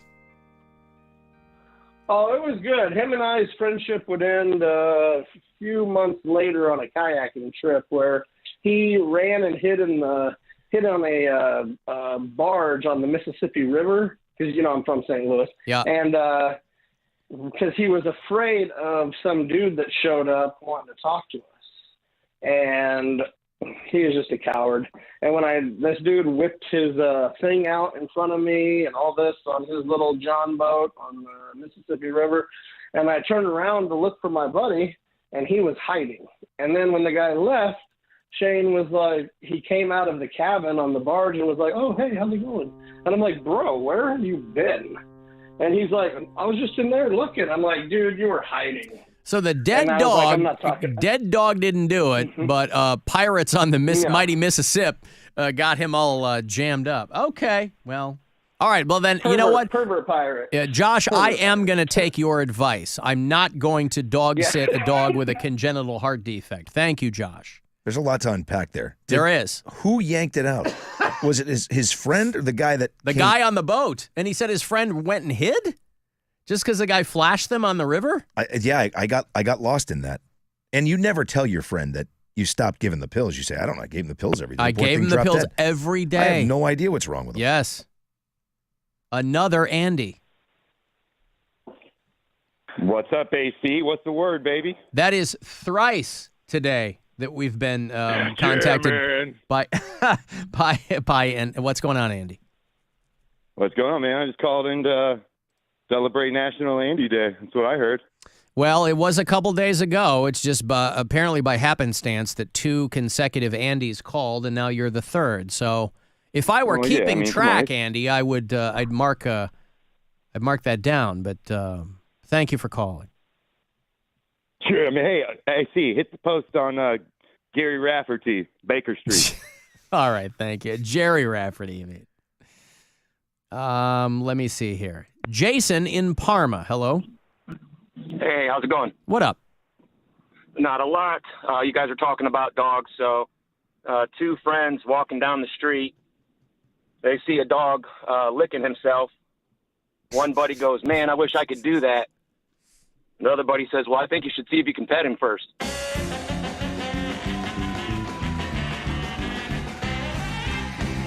Mm-hmm. At least I knew when to cue it up. Hey, Rob in Lodi. Hey, how you doing? What's up, man? How are you? I'm not too bad. I just wanted to thank you for mentioning my daughter. She won the XPO Master Oh, Tech yeah. competition. Her name's Alyssa. Is that right? Yes. Yeah. I Alyssa just love the story, Rob. Yeah, I'll tell you what, that girl has amazed me from day one. She puts her mind to something, she'll get it done. Clearly, she took the gold in Orlando, right? Yep. Yeah, good for her. Yep. All took right. everything. Yeah. Beautiful. Well, again, I couldn't believe it. I like the story. I don't know anything about her, but I love the story. It's obviously a male-dominated field, and she went in and kicked ass, and good for her. Yep. Yeah. Tell her we said hello. Yep. Will do. All right. Thank you very much. You got it. Thank you. There's Rob in Lodi. I was just talking earlier about his daughter, Alyssa. She's there in Parma. Came out of Lorraine JVS, and she works for this company now. They went to Orlando. She ends up winning this competition for trailer mechanics and beating all the dudes. I love it. Let me take a break here. If you're on hold, I'll grab you on the way back. 35192 to send a text. You can listen wherever you are on the iHeartRadio app. The Alan Cox Show on 100.7 WMMS. And everywhere you go on our free iHeartRadio app. Rover's Morning Glory. She claims she's not Catholic, but she has all these little cards of saints, like in her car to protect her traveling and stuff. My favorite is St. Anthony. That was an excuse my mom used to drop on me. If you lost something, she wouldn't help you find it. You'll find if you pray to St. Anthony. He'll help you find gotta it. pray The to Finders Keepers saint? Who's that? He's hoarding all everybody's items, everybody's The lost and trinkets. found? Yes. The lost and found saint. Rover's Morning Glory. Weekdays on 100.7 WMMS and 24/7 on our free iHeartRadio app. Get more of the Get-Go food you love for less with $5 value meals. Get-Go Cafe and Market. Better. Believe it. Jeff Kinsbach here with Rich Klaben of the Klaben Auto Stores. Rich, this is the perfect time for that new Ram truck, isn't it? That's right, Jeff. This month, save big on over 400 new vehicles during the Black Friday sales event. Example? 2024 Ram 1500 Crew Bighorn, $13,000 off MSRP. Lease for only $529 a month. 42 months, only $529 due at signing. No security deposit, 30 cents per mile, over $35,000. Simple and straightforward. Experience the difference at Klaben. Macy's Backstage has amazing deals on everything you need to celebrate the holidays, all for $15 and under. Get low prices every day on unique finds before they're gone. In-store only at Macy's Backstage today. Find a location near you at macy'sbackstage.com. What if you could hear your favorite song for the first time again? Introducing the all-new, reimagined Nissan Kicks. With an available Bose Personal Plus sound system that uses speakers in the headrest to create a 360-degree listening experience. You've never heard anything like this. Reimagine your music and your drive.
Cleveland.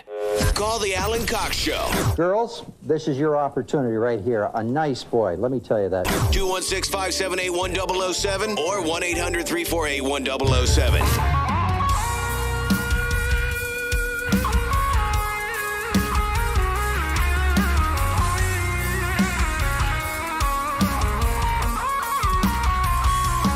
They were playing these guys on Saturday night. Great band called Tooth Grinder from Asbury Park, as a matter of fact. 2 hours to midnight is our metal show. That is Saturday nights when we are not preempted by Cavalier's basketball. You will hear me and Corey Roddick and Pat Butler, all three of us, the heavy metal triumvirate here at iHeart Cleveland, putting our heads together.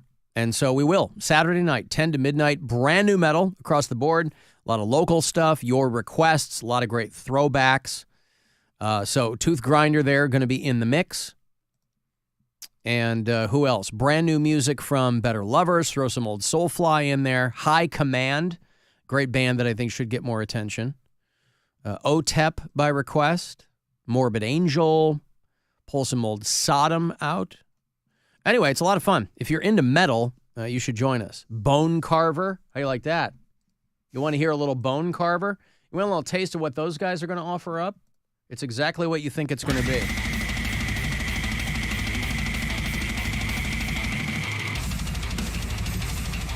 Yeah, chop your arm off with that, you son of a bitch. So that'll be Saturday night. 10 to midnight, 2 hours to midnight here on the Buzzard. And, we'll be doing the second helpings weekend, right, next week? Looking forward to that. Yeah, for Thanksgiving. Alice's Restaurant on Thanksgiving Day. Day. There you go, right at noon. Dick, how are you? Dick from Dayton on the phone. Hey, Rob. Hey, Alan. How you doing, buddy? Hi. I get second billing with Dick now. What's going on, Dick? You get much snow?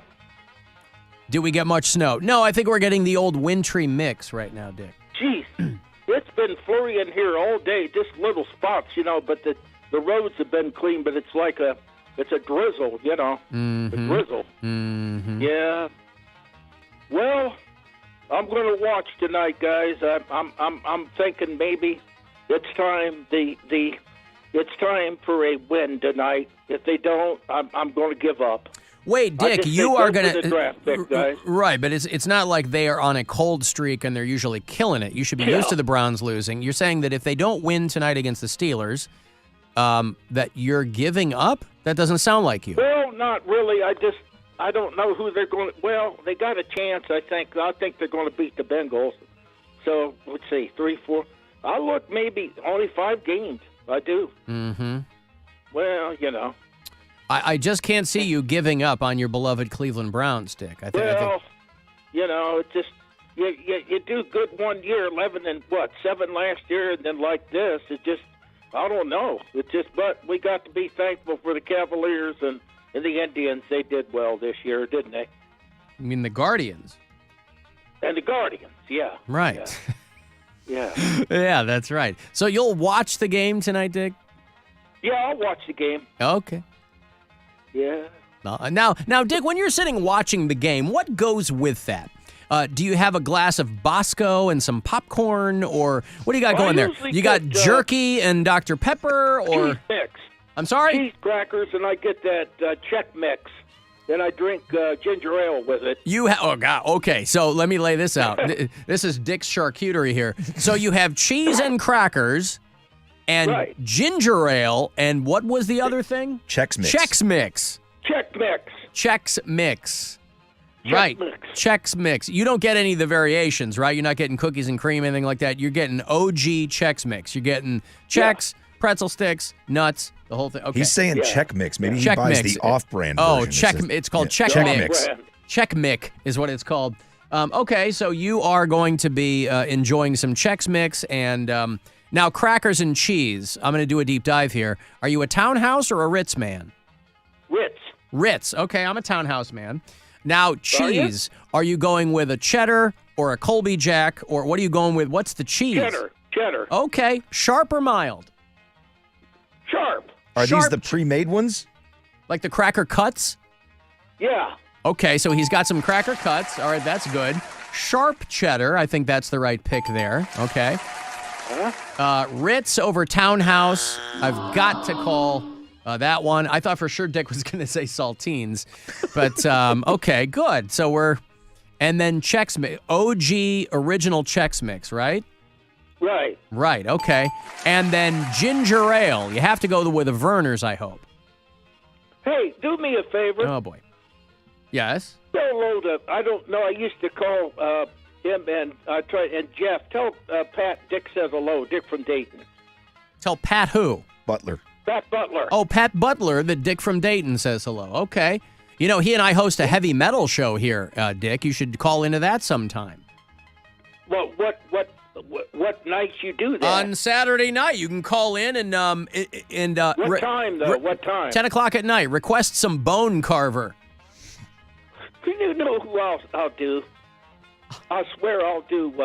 How about John Mellencamp or Bon Jovi? Yeah, that's not going to be on the metal show, Dick. John Mellencamp is kind of heartland rock, and Bon Jovi is heavy metal. It's very, very loud, brutal music, Dick. It's not the kind of stuff you can't render it on the banjo, of course, but no. But is it the same call number? It is the same call number. If you call in on a Saturday night between 10 and midnight and you say, "Hey, it's Dick, play me some Bone Carver," I would do that. Yep, I would have to oblige. Would you? Is it okay if I call? Of course. It's a free country, Dick. Huh? I mean, you've never been stopped before, right? Right. I've never been stopped before, have I? No. You didn't answer the ginger ale question. Are you a Schweppes man? Are you a Canada Dry guy? Canada Dry, Rob. Okay. Well, I'm sorry. I'm a Vernors man. Of course, that might be ginger soda, though. Is it Vernors technically ginger soda? I know people make that distinction. So he goes Canada Dry rather than Schweppes. And okay. Is it Schweppes? No, I call it Schweppes. Oh, I guess I always get it wrong. It makes people mad. It's Schweppes, but I like Schweppes because I think that's funny.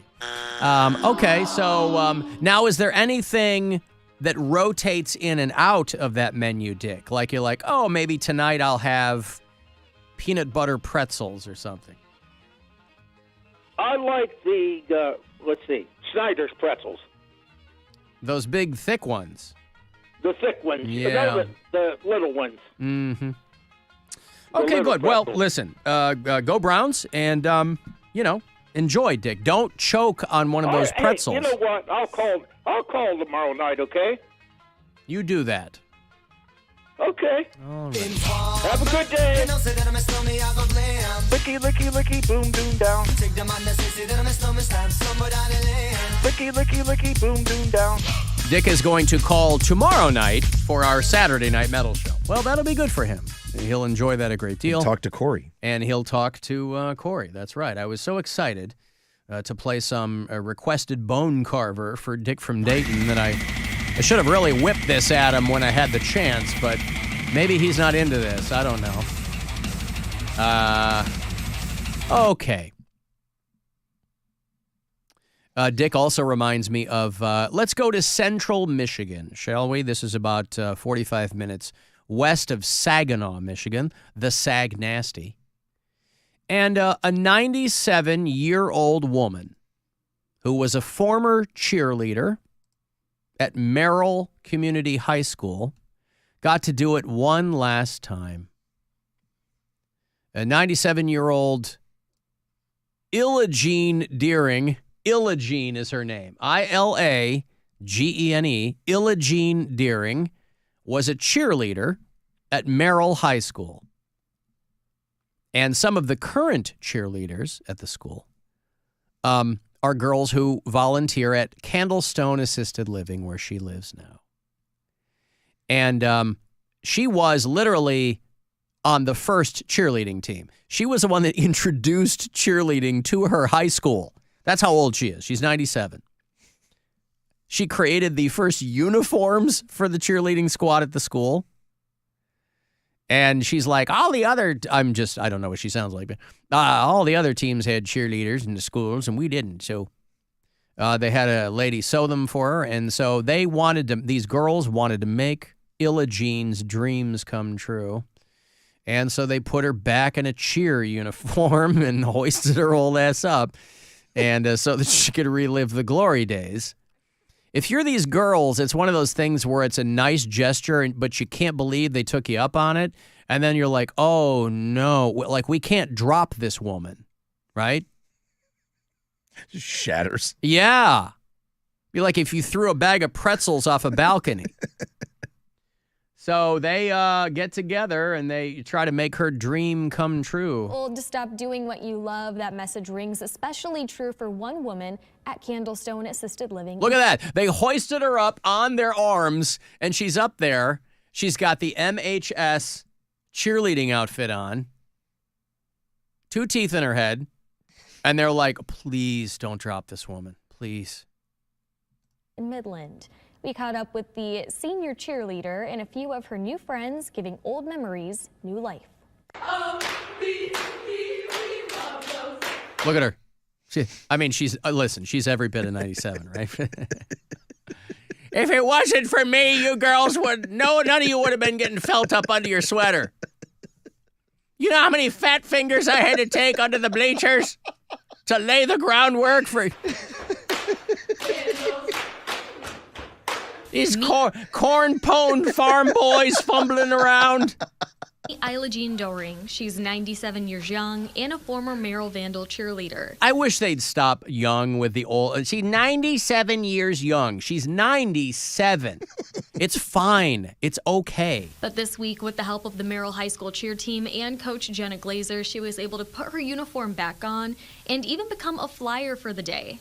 Lift her up. And we're like, really? She just went, yeah. She got right up there and stood right up, and it was awesome. Isla Jean was a member of the school's very first... They have to pretend they're not terrified, by the way, to have this old woman up there. ...team and even helped create the first uniforms. I just felt bad that Merrill High School didn't have cheerleaders when all the other schools had them. So we decided... Wow, look at that grill. I mean, those teeth, what few she has left are running away from each other. Wow. Now, if only she'd had that few teeth when she was a cheerleader, she probably would have been a lot more popular. But, you know, youth is wasted on the young. Something about it. We had a hard time finding orange material to make our uniforms. We had a lady that sewed them for us, and... Look at those modest first-generation cheerleading outfits. They're dressed like the Von Trapp family, and they're out there doing their sis boom ba at Merrill High School in central Michigan. The visit, a complete surprise to Isla Jean, but a delight to be a part of. Were you expecting that? No, not at all. No, I just trusted them to do it. I'm not expecting to wake up. I sure wasn't expecting to be back in my cheerleader outfit, being hoisted.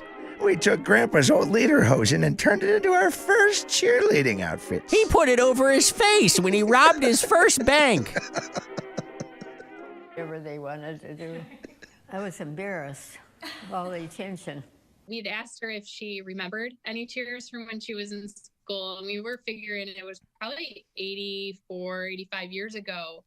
And she was right on top of it, and she said yes. When we walked in the door, she was already cheering. Before we could even start cheering, she was ready to go. Isla Jean, God, imagine those first cheers, right? Beat that team! Like you beat us on dates.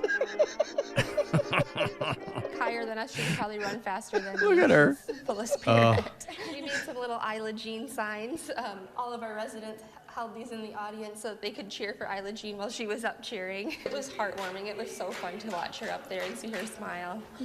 Imagine if her family runs in and like, oh my God, please stop. She can't do anything strenuous. She can't have any. This is too strenuous for her. She's 97. Taught the girls a few cheers they plan to use. What was your favorite cheer to do? Come on, team, fight. Come on, team, fight. When I left, she said, come on, team, fight. That's what come on, team, fight. Without me, you wouldn't have Merrill cheer. And see, she actually said it. I was just making it up. Without me, you wouldn't have cheerleading. You girls would be getting felt up by so grateful for her teachers, not football players. It probably took to get that started, and she's allowed me to come in after her, a foundation that she built, and her and her girls, they built this program, and I get to come in behind her and mentor girls all the time. Blah, blah, blah. Can you imagine if they'd hoisted this old biddy up and she like peed all over the desk, right? Like on there. Like when you pick up a frog and it immediately just, Had to make sure she had a fresh diaper. Oh, God. Oh my God, it's all coming loose. Please put me down. Please, oh, for the love of God. Be careful what you wish for, Isla Jean. You just might get it. Well, congratulations to her, and what a great, great heartwarming story there out of Merrill, Michigan, west of Saginaw. Right there in the middle of the Fight Team Fight! Fight Team Fight. It was so old, the cheers didn't even exist yet. Nope. They had to make them up God. out of whole cloth, just like the uniforms. Yeah. We had so many buckles, the boys couldn't get underneath our skirts. Under the bleachers. We're the first cheerleaders to show any skin. We That's got up right. to the ankles. Yes. First boy that put his hand under there, I thought that meant that we were married. I waited to become pregnant after that, and I went, Fight Team Fight. Oh, what a heartwarming story. I love it. I can't get enough of that. Clearly, they don't have a dentist there at the convalescent home where they went and found her, but I think it's nice. That's called paying it forward. 85 years ago, she started the cheerleader program. Jesus Christ. They were just putting the last brick in the high school. They're like, Jesus, lady, we haven't even started teaching classes here yet, right? Oh, she didn't even have the right to vote for another 50 years. I mean, oh my God. Yeah. Holy cow. This was before suffrage. Sis boom ba. Fight Team Fight. Fight Team Fight is all we came up with. We put our heads together, and that's all we had was Fight Team Fight. And boy, did they fight. They fought over us. And then they fought us. Trying to undo our buckles. All right, we got to go. Thanks, guys, for hanging out. We'll talk again tomorrow around 2 o'clock. The show will be available for you in its entirety within the hour on the iHeartRadio app. You can leave us messages there, too, if you listen to the podcast. But the podcast shows up wherever you get podcasts. It's not only on the app there. After Hours line, the voicemail, always for you if you want. 216-986-8903. I'm Alan Cox Show on your socials. What are you on socials? WMMS Rob. R-O-B. Yeah, Okay. R-O-B. And our YouTube channel. If you like to watch the show, that's where you're going to want to do it. And I think the Corey Roddick Experience is next. So you're in good shape. So thanks, guys. We'll talk to you again tomorrow around 2, and I will see you in hell. The Brady Bunch is on, and I find 4 of those children incredibly arousing. Get out of here. Be careful of what you say. Be careful in every way. Be careful of what you do. Big Brother is watching you. Be circumspect and discreet. Stay light on your mental feet. One slip and you know you're through.